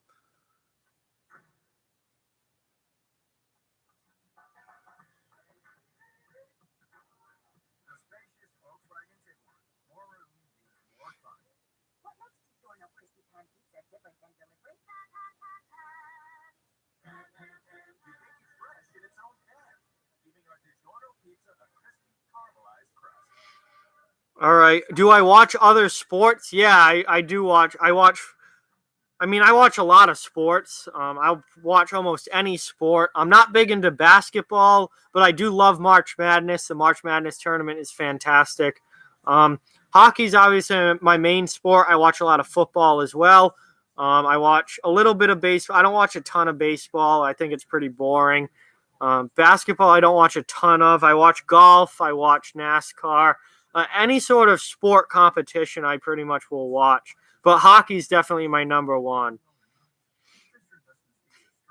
All right, I'm going to look up these Coyotes jerseys.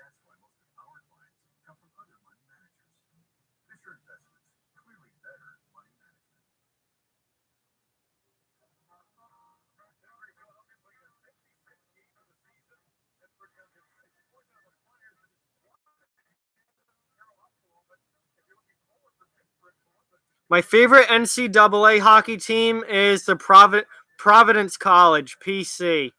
I become a big PC fan, gone to some of their games, seen them a lot in the NCAA tournament because I go every other year, and so I'm a big PC fan. Brendan, Panther pucks.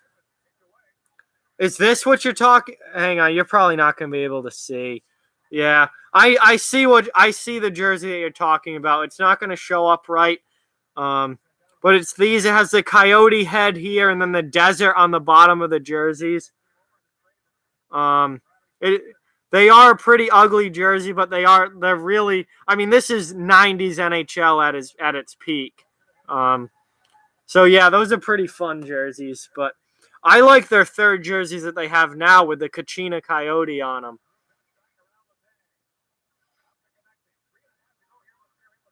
All right, so 3.5 minutes left in the second period.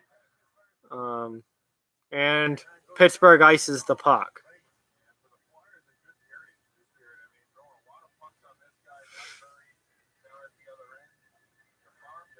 Nice Von Hook. Yeah, I like sports in general, so I mean I'll watch pretty much anything.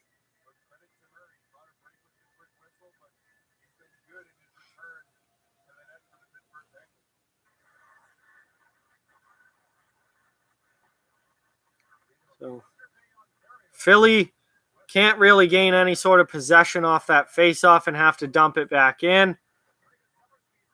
Yeah, March Madness is one of my favorite things in all of sports. I'm not even a big basketball fan, but for that one tournament, it's incredible.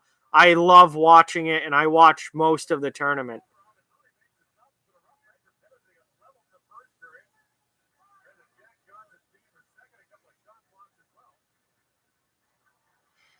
Ooh, what would I do if I were Lou Lamoriello at the trade deadline? Honestly, um, why would you even make a move? Why would the Islanders make a move and mess up what they have?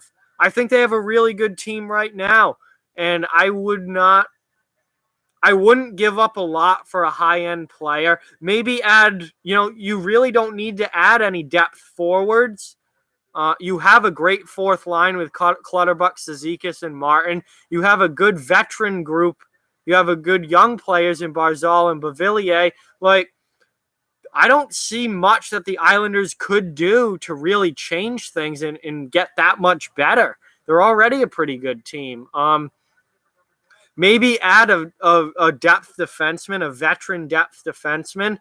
That would probably be it as far as I would do with trades at the deadline. I would, for the most part, keep things the way they are. If it's not broken, why try and fix it? There's not much to be fixed with the Islanders. They're having a great year, and I would just kind of let this team do what it does and let them be who they are. They're a good team already. Um,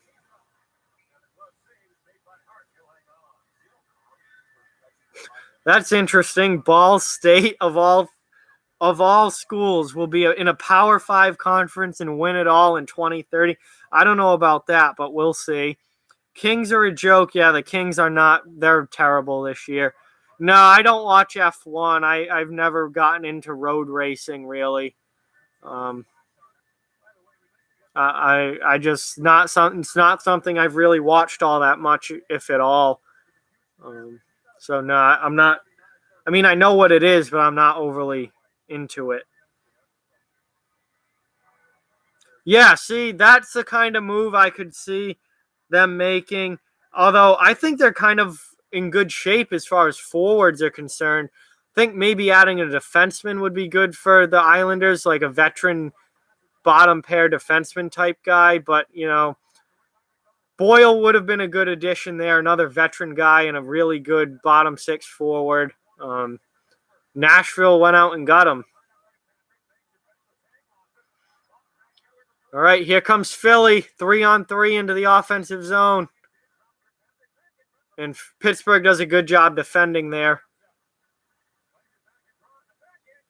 Another good chance for the Flyers there, and they don't get it. And now here comes Pittsburgh back the other way, 3-on-2. Wilson shoots it wide and heads for a line change as we open up and have back and forth hockey again.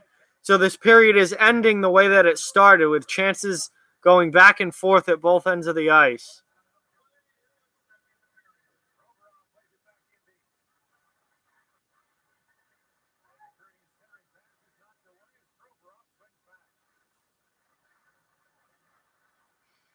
Yeah, the thing with that is that there aren't that many guys in the league.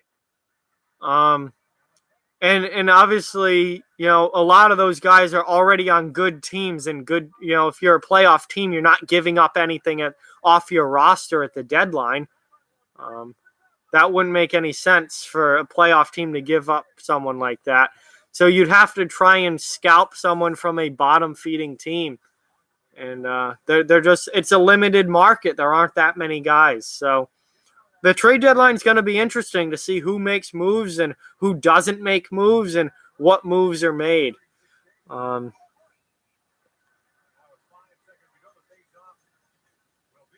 Yeah, Buffalo is really fallen off lately. They had a really hot start, and then everything's kind of come unraveled. So we'll see.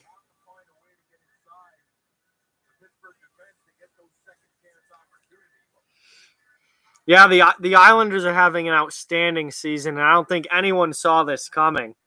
They were not expected to be this good at all, and they're having an absolutely outstanding year.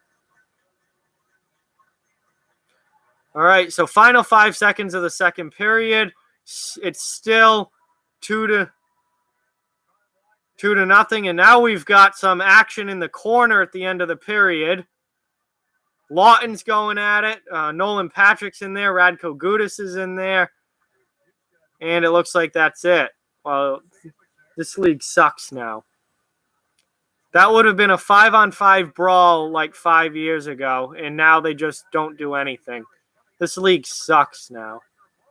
Well, anyway, 2-0 Pittsburgh. And second.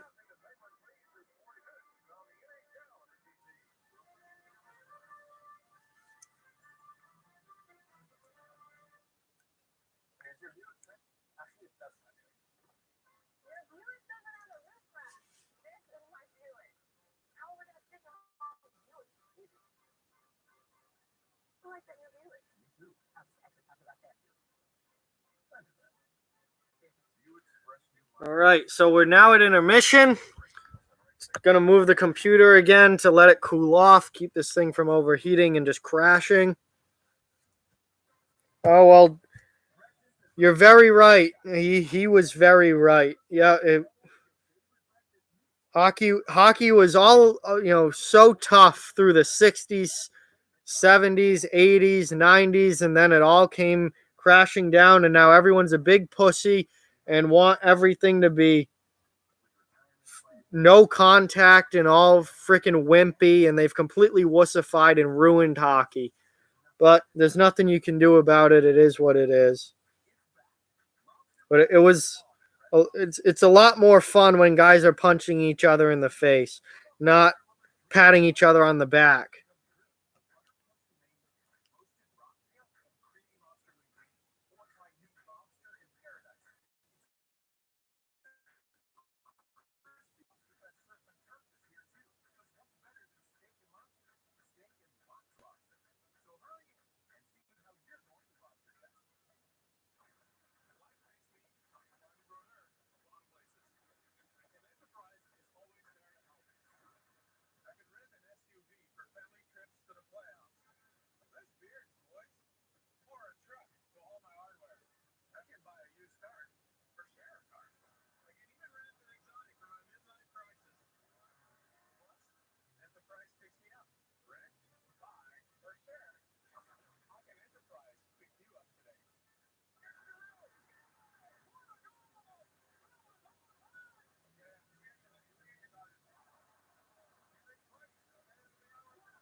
Yeah, pretty much.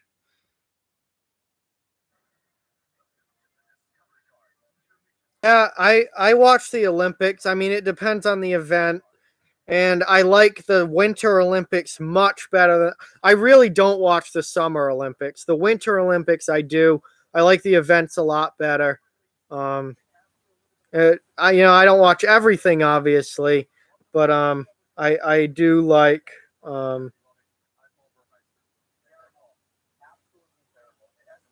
I do like the Winter Olympics and definitely watch them.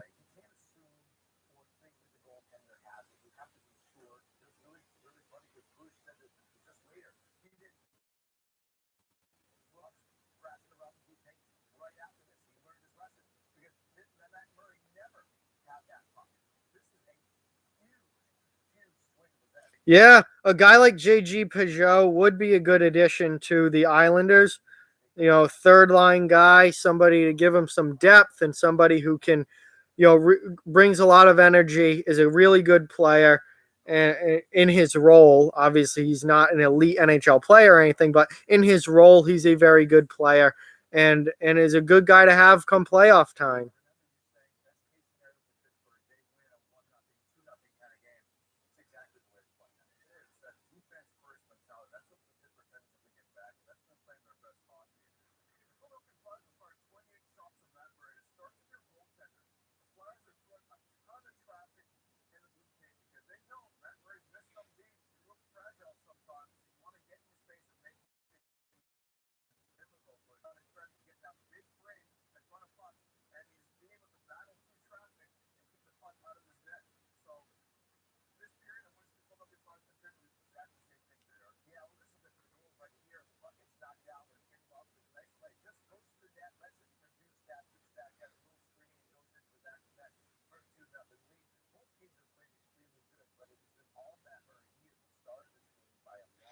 Yeah, I mean that it's certainly possible for the Islanders to get a guy like that.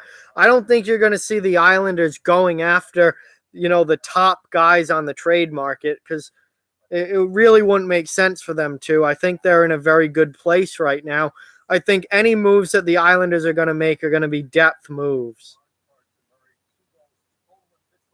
Islanders don't need Kyle Clifford. They have Matt Martin.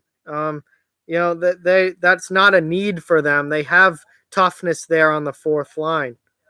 Um, they have Martin. They don't need Kyle Clifford. Trevor Lewis is really fallen off. I don't think. I don't even know if he's a guy that teams are going to even show interest in. I mean, Nate Thompson, he's he looked really good on Saturday when the LA came to Boston and played the Bruins. I was impressed with the game that Nate Thompson played. So he got moved already to Montreal because Montreal needed bottom six help. So yeah, I think Toronto would greatly improve with a guy like Kyle Clifford, somebody to have some form of toughness on that Toronto team. I think a team like San Jose could use a guy like Kyle Clifford. Obviously, Michael Haley's not in San Jose anymore; he's in Florida now, so they could use somebody like that. But it's going to be interesting, and I mean, once we get to the deadline and trades start happening, I think. I'm going to do a lot of videos on what's happening and talk a lot about it then. But it's hard to predict. I mean, you really don't know who's going to go somewhere, where they're going to go, and everything that's going to go on. Yeah, the Islanders probably aren't winning at all, but they're still having a tremendous season considering they were supposed to be a last place team without John Tavares. So they're having a tremendous season, and I mean they very well can win a round or two in the playoffs.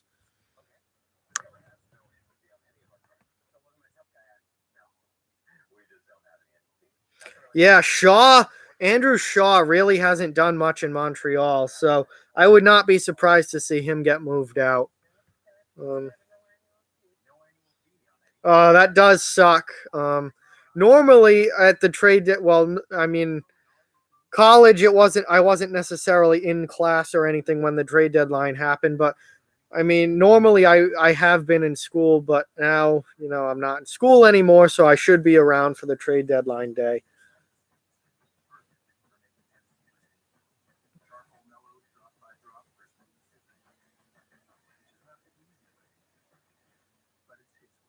True. I mean, you always have Twitter and stuff, and I mean, trades get called out on Twitter by guys like Bob McKenzie and Darren Drager and Elliot Friedman before they even happen, officially. So, Twitter's a great way to keep up on, instant things that are happening right now in the league.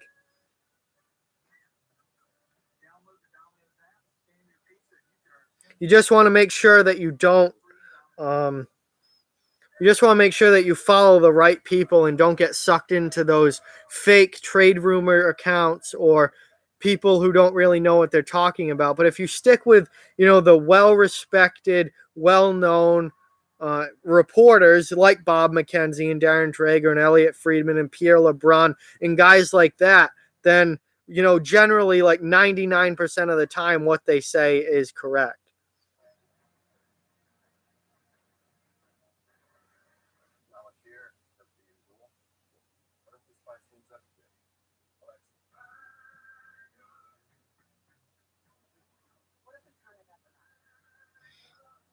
Yeah, trades and trade rumors are some of the most fun things to talk about in the NHL.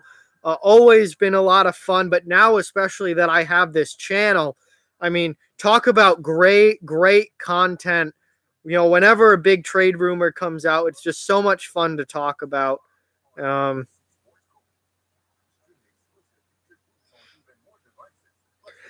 it seems that way, Fire Strike. The insiders always find out before through somebody. So it does seem that way, that they're always the first to know.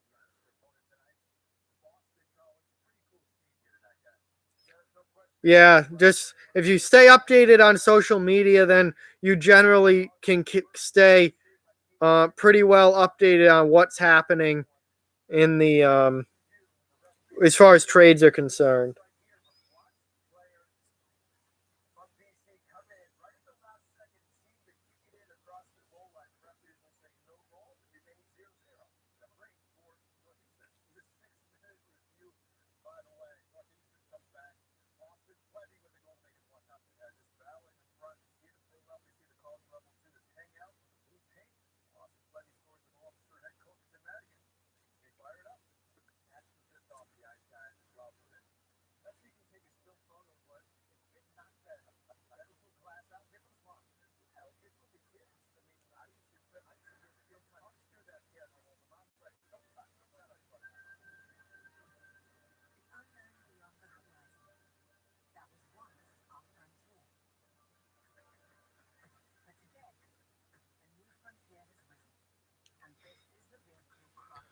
All right, so yeah, we're here. Second intermission. Penguins Flyers. Penguins up 2-0. Philly really needs the next goal. Obviously, if this gets to 3-0, that's probably the game. Obviously, I know most of you in the chat, you're longtime subscribers, but I just want to say, if you're not yet a subscriber to this channel, to please hit that subscribe button.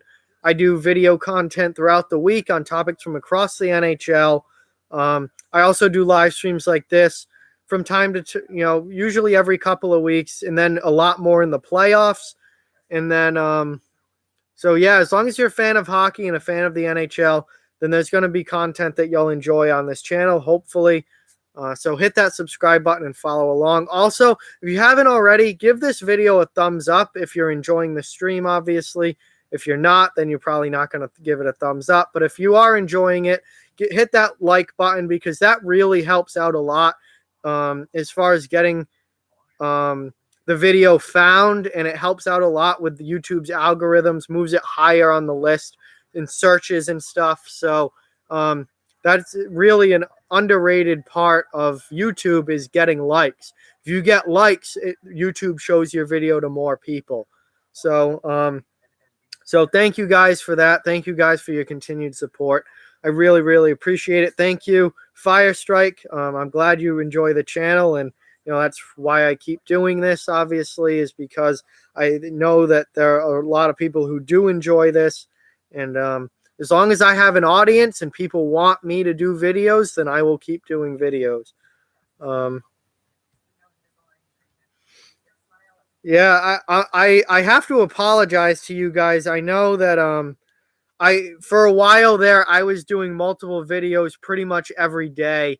And lately I haven't been as active. I've only been doing videos, 3-4 days a week, and sometimes I could go 2 days in a row without doing any. And I've been worried that people are going to start, thinking, start unsubscribing or thinking that I'm not going to, be doing stuff, or maybe that I'm even ending the channel or anything like that. I've just been busier. Again, I've started trading stocks. I want to do that as a full-time job eventually. I want that to be a long-term thing. So I'm doing that every morning, and that takes a good chunk of my time out in the morning. I just haven't had as much time to do video content every day. So it's probably not going to be every day from now on. It's going to be, probably 3-4 days a week, and I'll try and do 2, 3, or 4 videos at a time in a day. Obviously, if anything big happens, then I'll try and get videos out as soon as possible on that. But I've been working more, so that's why the video content hasn't been as frequent as it was from, say, November and December, when I was putting out videos pretty much every day. I can't keep up with that anymore.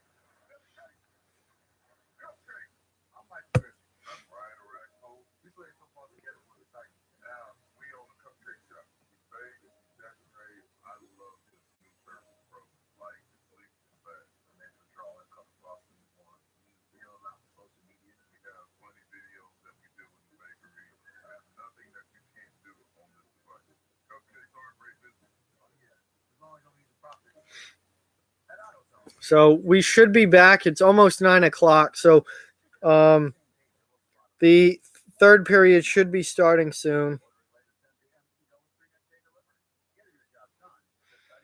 Joel Ward retired officially. I mean, he's been out of the league for a little while now, a few years, I think. He last played for the Sharks, I think, a couple of years ago. But Joel Ward has retired now, apparently. I mean, that's not surprising. He was obviously up there in age. He was out of the league. And he had a good NHL career. And obviously he just, every career runs its course. But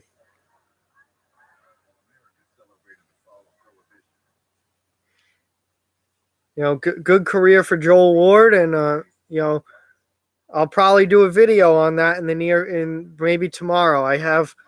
Trying to think of what I have to do tomorrow for videos, because I will be doing videos tomorrow, because I didn't yesterday or today, except for the games of the week. But I know I got to do the Nate Thompson trade. I have to do Randy Carlyle being fired. Maybe Joel Ward retiring will be the third video tomorrow. And then later in the week, I'll do maybe an Enforcer Hall of Fame that I haven't done in a while. And maybe I'll bring back NHL Remember Him on Friday. We'll have to wait and see. I don't know. It depends on how hectic my week gets and how the schedule turns out. But we'll see. We'll see.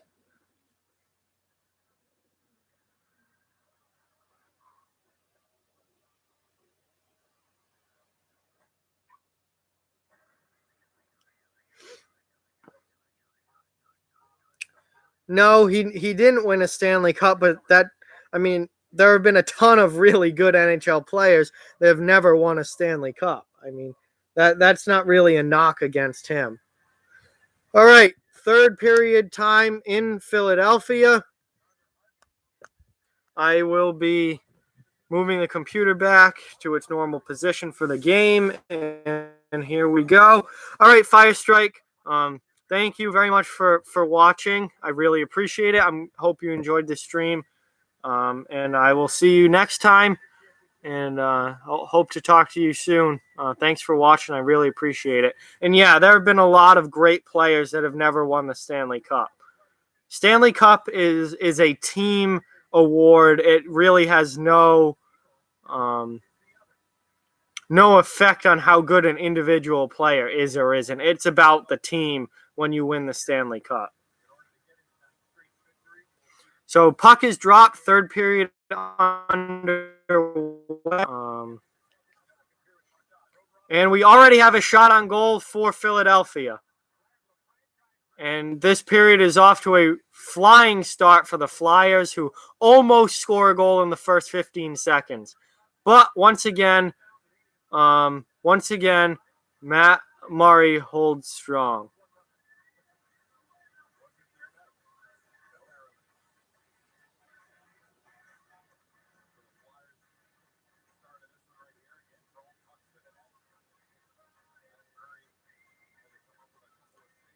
Joel Ward wasn't on bad teams. He was not on bad teams. He was on some very good Washington Capitals teams that made playoff runs, just never got to the Stanley Cup. And then he went to San Jose. He went to the Cup final in 2016 with San Jose. He had some very good playoff success as an individual, and he was on some good teams. He just never won a cup. He was on playoff teams for the most part, though.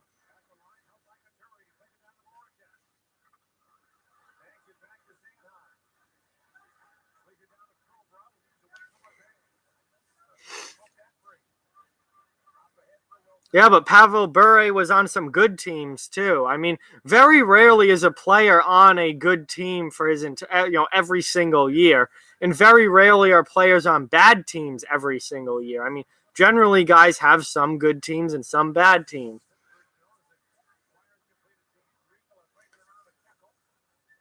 But getting back to the game here,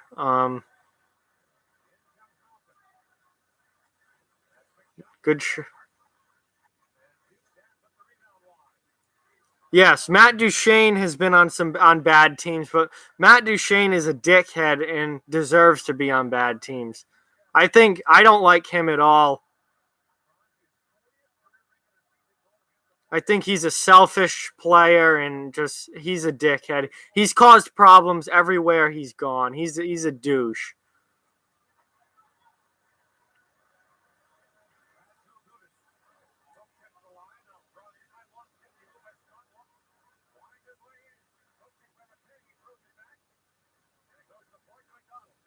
Philly keeps the puck in. Good shot block there from Pittsburgh, though. And now here comes Pittsburgh out of the zone. And now they're just bouncing it around in the neutral zone. Surprise, surprise.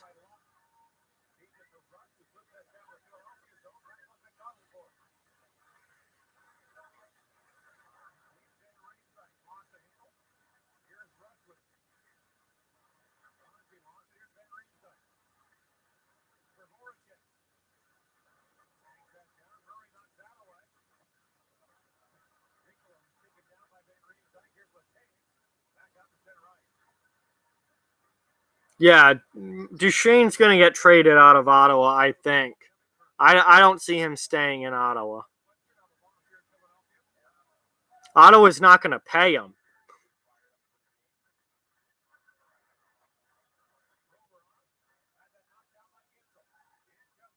Oh, nice glove save there by Carter Hart on Jake Gensel.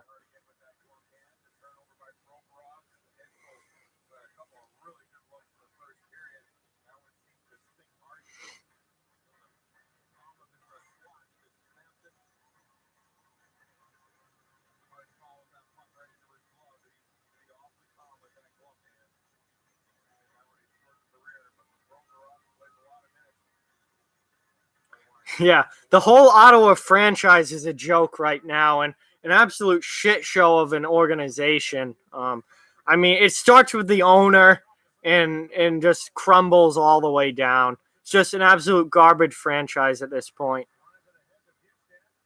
No player wants to play in Ottawa. Absolutely not.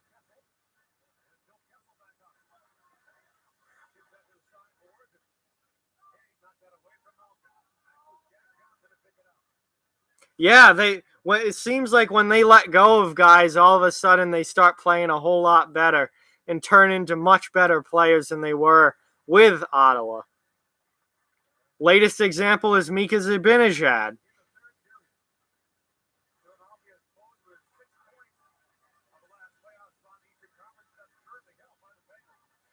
Here's Philly with a chance. Nice save by Matt Murray there. Philly's fourth line getting some offensive pressure here. Oh, and Pittsburgh clears it. Yep, Hoffman, Chara going way back. Who else? Who else has left Ottawa and then been like, wow, he's really good?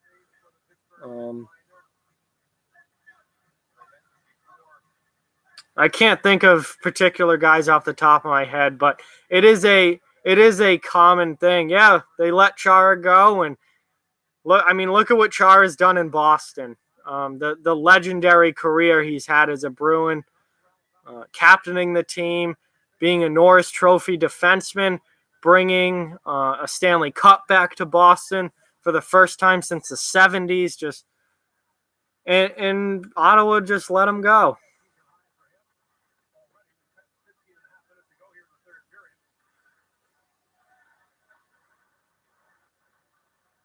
Yeah, a lot of similarities between Yashin and Duchesne for sure, attitude-wise, and just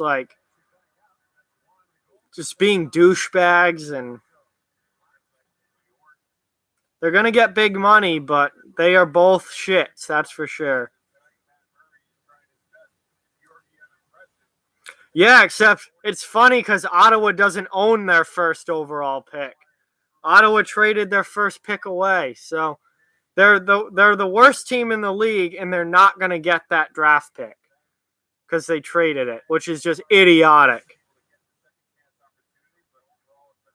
Absolutely idiotic. No, I mean they're going to get a first round pick because they're going to trade Duchesne, and a first round pick is definitely going to be a part of that. And they're probably going to trade Mark Stone too, and he's absolutely going to return a first round pick. But it's not going to be their first round pick.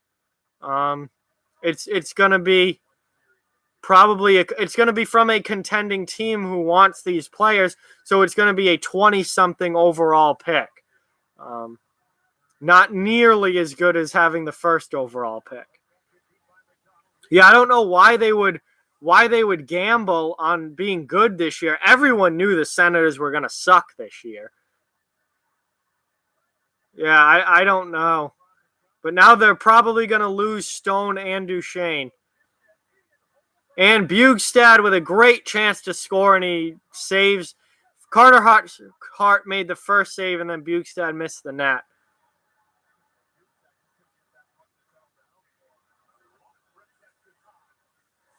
So 6 minutes into the third period here.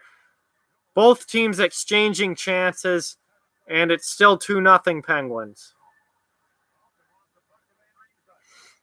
Again, the next goal, absolutely massive.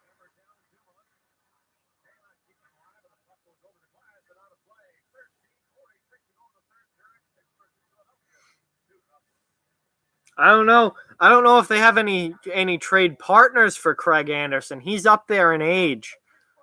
He might be on his last leg as far as being an NHL goalie or being in the NHL. So we'll have to see.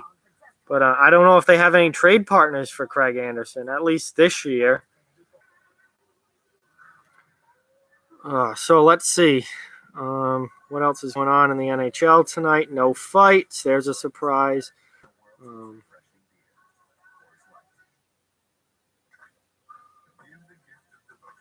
True, the Canucks. Yeah, Vancouver. See, now Florida, I think, is going after Sergei Bobrovsky. I think Florida is going after Bobrovsky, so that will be their goaltender move.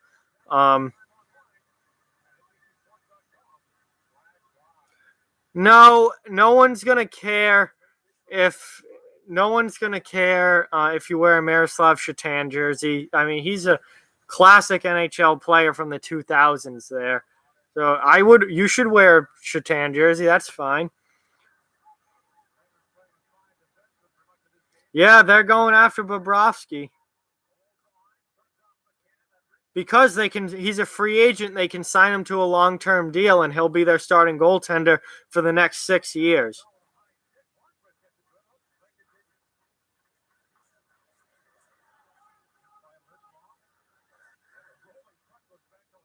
Well, Sergei Bobrovsky is without a doubt the best goaltender on the open market come this summer. I don't even know if Columbus might keep him for the rest of this season. But when July 1st hits, he's a free agent, and he's a Vezina level goaltender on the free agent market. Somebody's going to pay a huge amount of money for Bobrovsky, and I think it's going to be Florida.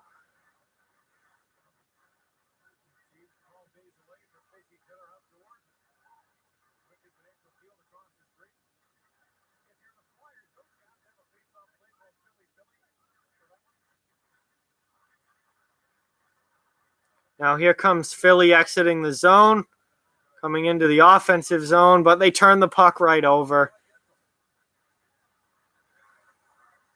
Now they get it back, and that was a golden chance for Van Riemsdyk, who can't get anything on it.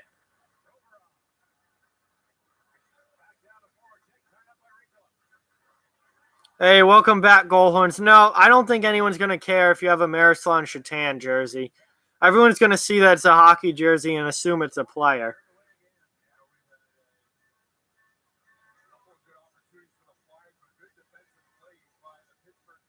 Yeah, what's up, Goalhorns? Welcome back.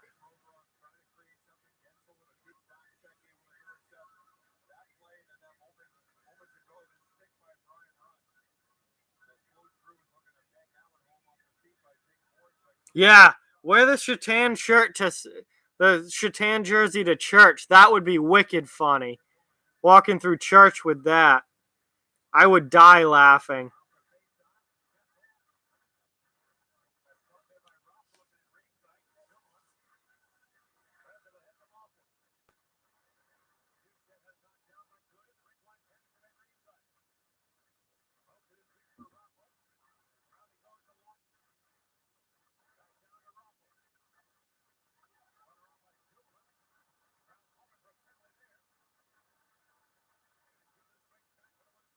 So Philadelphia can't score a goal. This is interesting.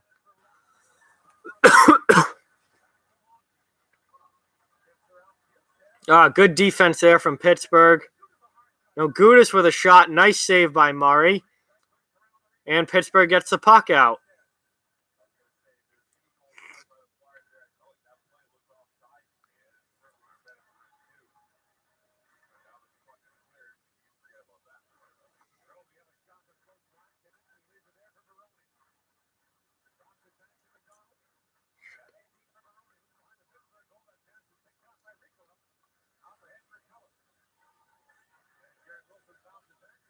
And offensive zone faceoff for the Penguins coming up. Oh, boy.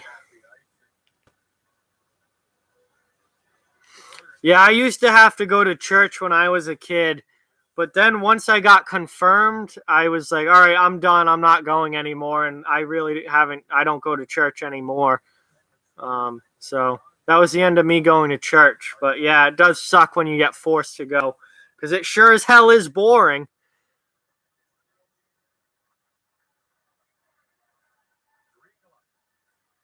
No, I don't have any jerseys. I obviously, have the shirts and stuff, but I don't have any jerseys.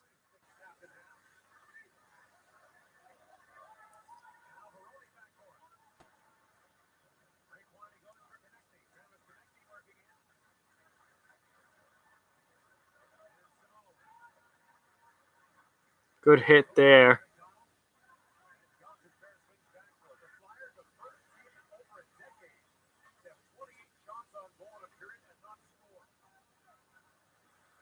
Good hit by Simmons on Pettersson there. Yeah, I know. You certainly would not put a T-shirt over hockey equipment. I'm 100% with you there. That's not a thing. I don't have any off-the-wall hockey practice jerseys or jerseys or anything. I don't think Spreadshirt, the company that I go through, even has that as an option.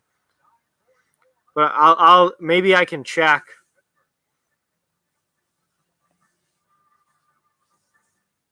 Yeah, it's a shame that Miro Shatan didn't play for the Devils.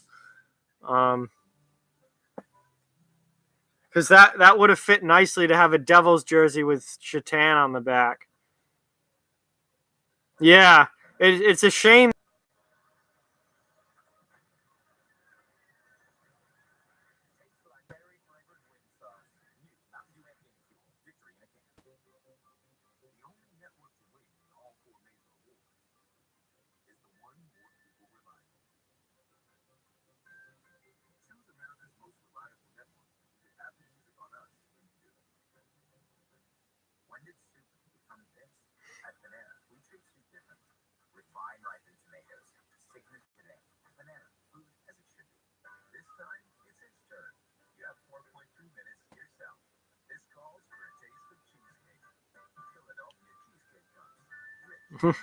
The Pittsburgh poopers.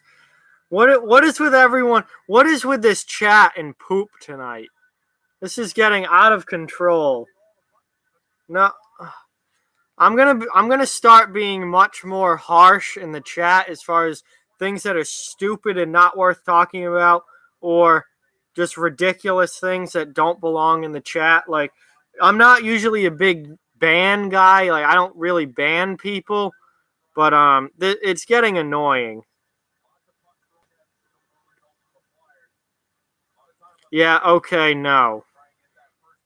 Like, it's just annoying. So I'm gonna be a lot more yeah, I'm gonna be a lot more I'm gonna use the ban and the timeout a lot more to deal with this shit, because I don't wanna deal with it.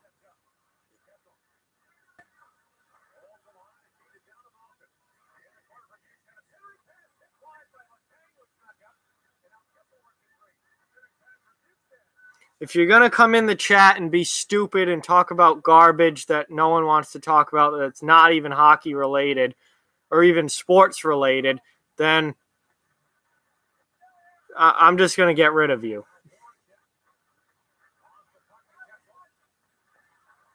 All right, so here comes the Flyers up the ice.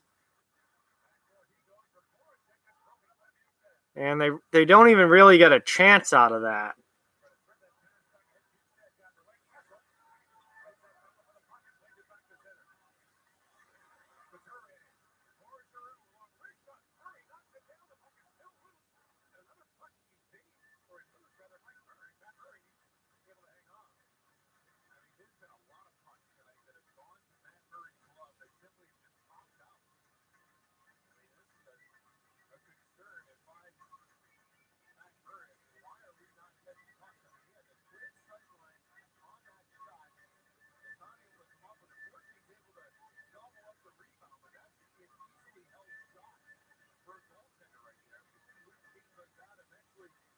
Yeah, Matt Murray not having a good time with his glove tonight. He's let a lot of shots pop out of that glove.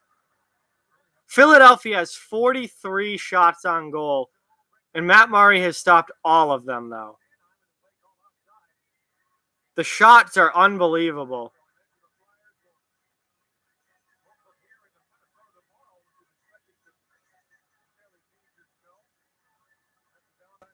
Wow, so the Flyers play Minnesota tomorrow night. That'll be a tough game in Minnesota. Then they have 3 days off. They have Detroit on Saturday and Detroit again on Sunday. Tough upcoming schedule for Philadelphia. They got a couple instances of back-to-back games, and they got tough games. And Detroit's not a good team, but they're going to play them tough.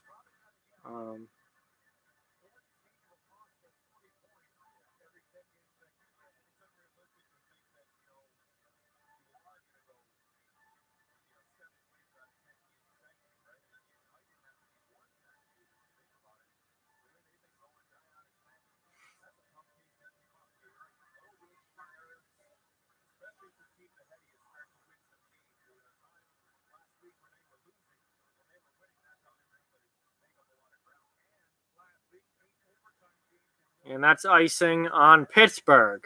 So 8:06 left in the third period, 2-0 Pittsburgh. Philly needs a goal. I mean, I feel like I've been saying this the whole game, but Philly needs a goal. They have 43 shots, no goals. Matt Murray's had a very good game, obviously, but Philly's got to put something in the back of the net here.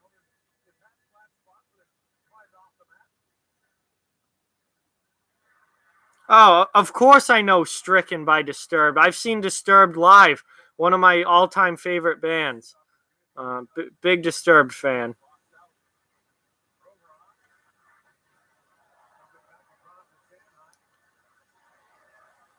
All right, here comes Philly into the zone. I mean, they're in desperation mode now. They have to score.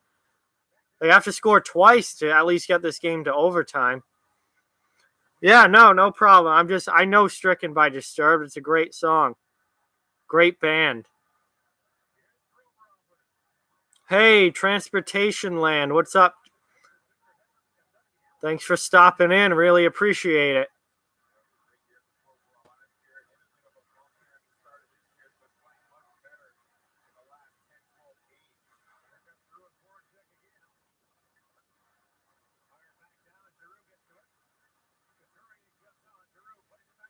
So Philly, puck in the offensive zone with possession, really trying to get something going here. But now here comes Pittsburgh out of the zone, and they ice it. So Pittsburgh just iced the puck. They have tired guys on the ice. These guys have been out for a while now, and they just iced it. They're not going to get them off. They can't take their time out. This is a big instance here.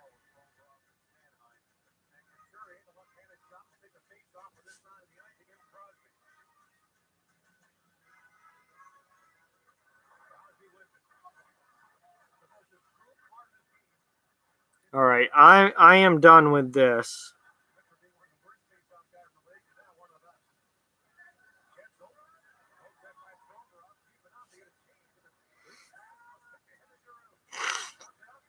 It is 2-0 Pittsburgh right now.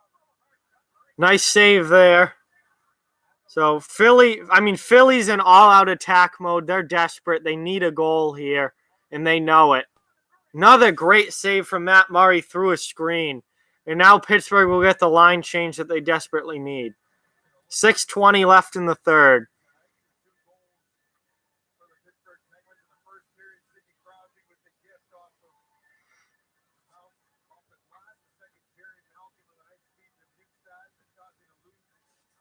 I mean, you don't have to watch the game to be here. No one says that you have to. It's 2-0 Pittsburgh. Philly has a ton of shots on goal, but no goals.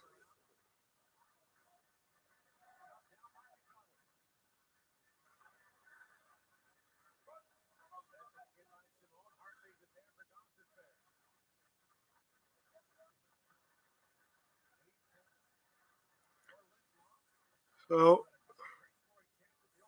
I mean, Philly's carried the play here the last few minutes. They're obviously desperate for a goal, but they have not been able to get it. Pittsburgh's played strong team defense today as well. Yes, Matt Murray's been outstanding and having a great game, but Pittsburgh's team defense has been very good. And that's another save by Murray and a cover.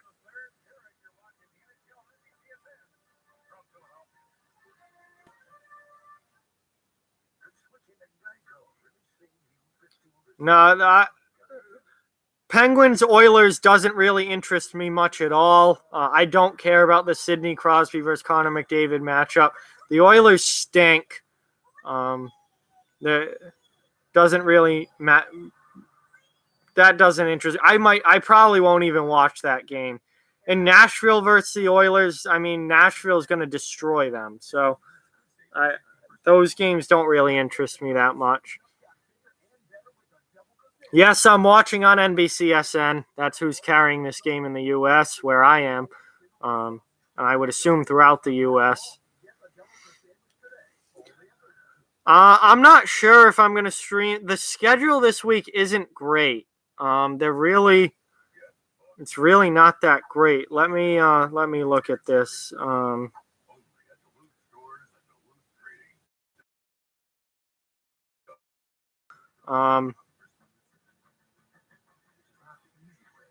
Let's see what the NBC schedule looks like. I know Wednesday is Pittsburgh versus Edmonton. I don't really have much interest in that.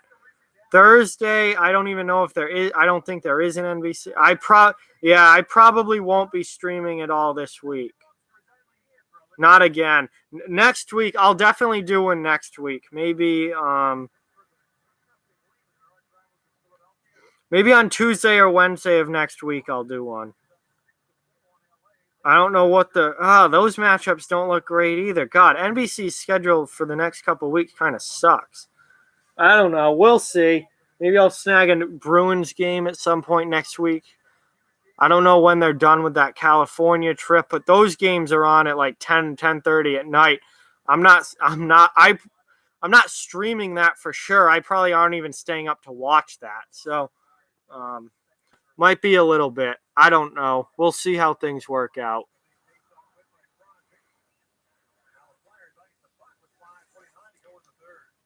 There's only so many games I can watch. It's either Bruins or what NBC has on, and that's it. That's all I can watch. So I'm kind of limited.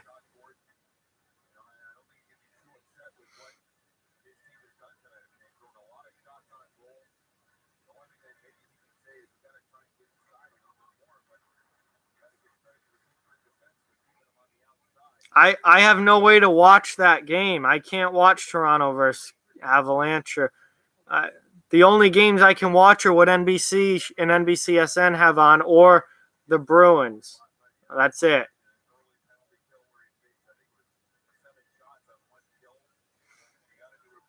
Yeah, maybe. Although Florida's not very good this year, so that I try and stream like good games. But all right, that's it.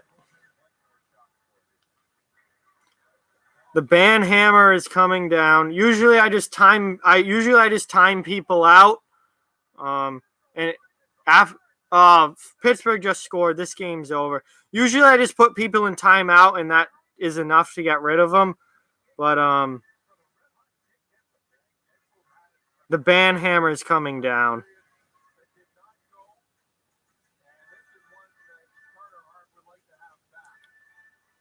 Yep.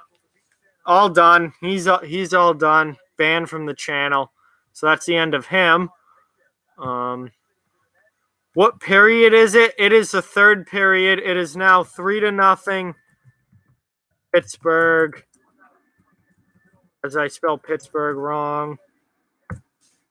It's 3-0 Pittsburgh. This game's over. Jake Gensel with his 27th goal of the year. 5 minutes left in the third period. 3-0 Penguins. Flyers are offsides. Icing. I'm not sure which. I think offsides, but I'm not sure. So Pittsburgh's definitely going to win this game. No, it was icing. They're all the way back down in the Philadelphia zone. So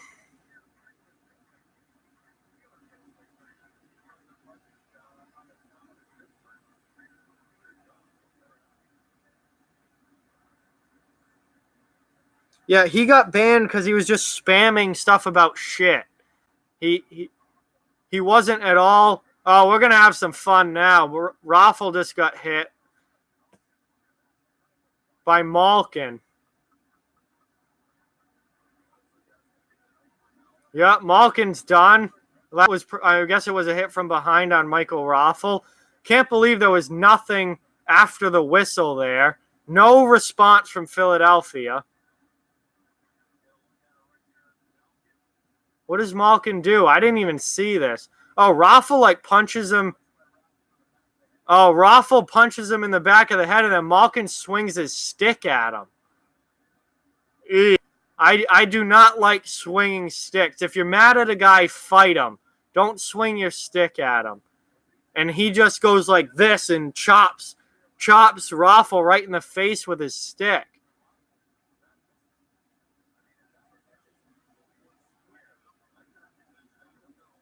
So that's a major penalty against Malkin. So he's done for the game.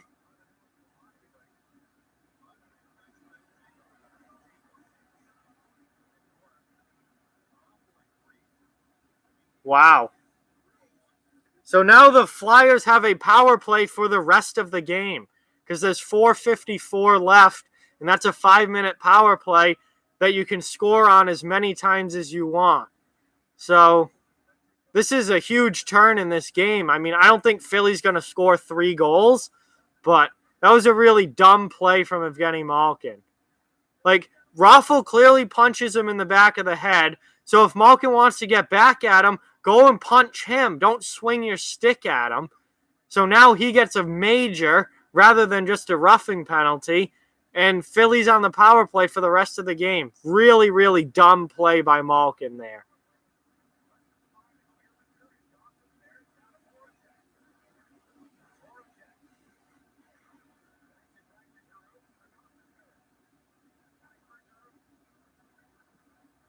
Oh, I think... And Philly scored already. Jake Voracek with a goal. We have a 3-1 game. Wow, this is big. This major penalty could completely turn this game. Wow. That was real quick. As I was saying, Fleury's better than Murray. I think Fleury's going to win the Vezina this year. He's been absolutely outstanding for Vegas.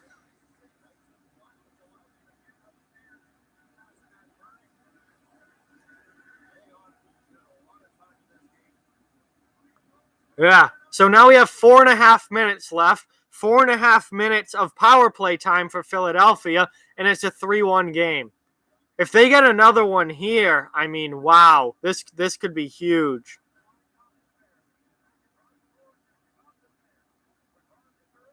Giroux's got the puck. We know how good he is. Now, the bright side here for Pittsburgh is they can ice the puck for the rest of the game because they're on the penalty kill the rest of the game. So they can just shoot the puck down the ice and there's no icing. So that helps them out a lot as far as clearing the puck goes. They can just toss it.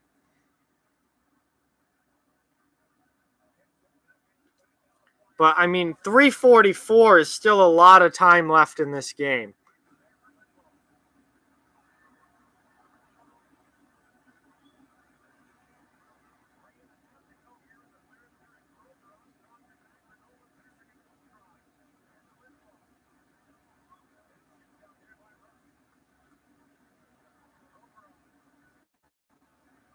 Yeah, thanks, Sal. Appreciate it. Yeah, that's a big goal. Completely changed this game. I mean, the penalty is what changed this game. Pittsburgh had it in the bag. The game was over. It was 3-0. Everything was done. And now you get a 5-minute power play, and all of a sudden Philadelphia has a chance to get back in this, and they score right at the beginning of that power play. They still have plenty of time left to get another one and maybe another two. I tell you, they should be thinking about, yeah, they just pulled the goalie. I was just going to say that. They need to get the goaltender out of the net.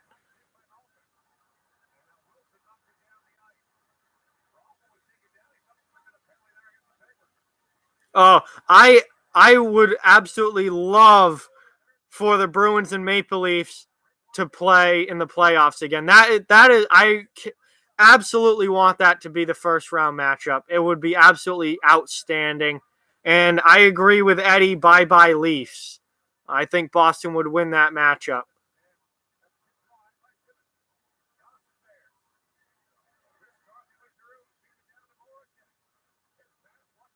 So it's a 6-on-4 here for Philadelphia with now 2 minutes remaining in the game.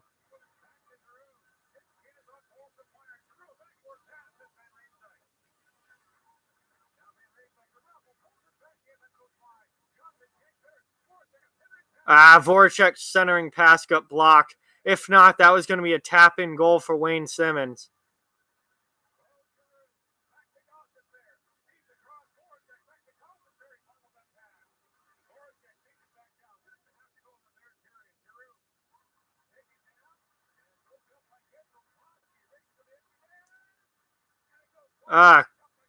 No goal there for the Penguins. And now here comes Philly back the other way. 3-on-1. Oh, huge save. Huge save from Matt Murray, and now we've got it going after the whistle.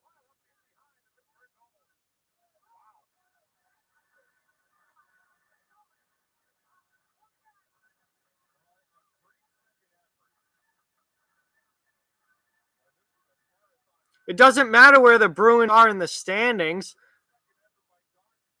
Toronto's not really that good. Their defense is bad. They have no toughness. And Boston won 3 out of the 4 games against Toronto in the first in the regular season. I think Toronto is headed for a one and done in the playoffs again this year, to be the 3rd straight year with a first round exit for the Maple Leafs, unless they add some form of toughness at the trade deadline. And I don't know if Jake Muzzin's enough to completely turn that defense around.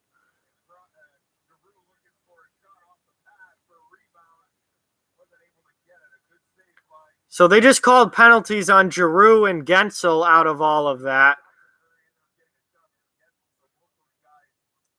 So that will put a couple more guys in the box and open things up a little bit.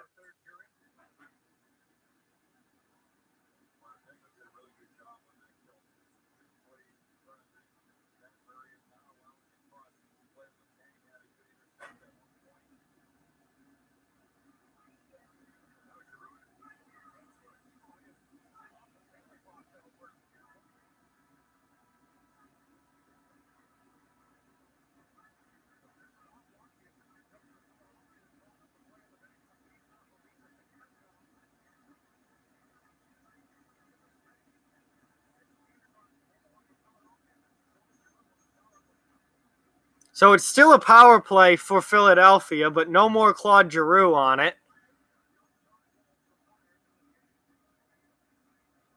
I think Tampa would destroy Boston, unless Tampa chokes in the playoffs again. But I think Tampa would absolutely blast the Bruins if they met in the playoffs.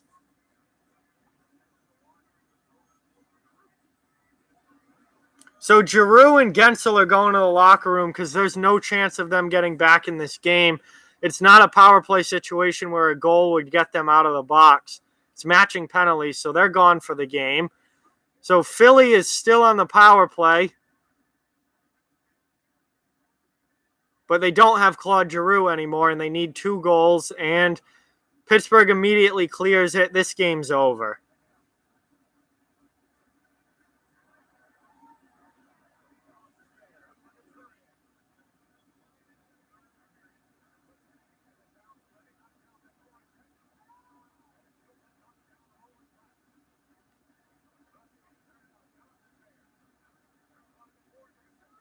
Oh, Simmons with a good chance there, just couldn't get it in.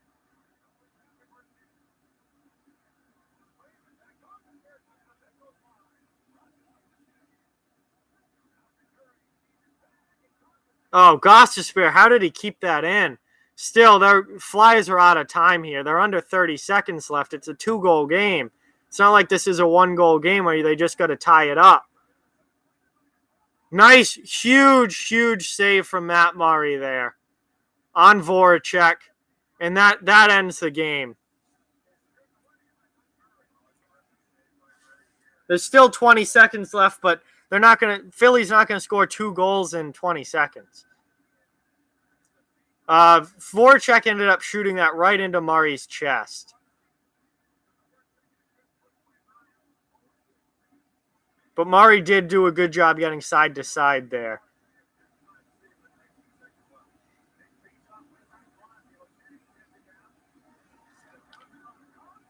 And that's a goal. 4-1 Penguins. Game over.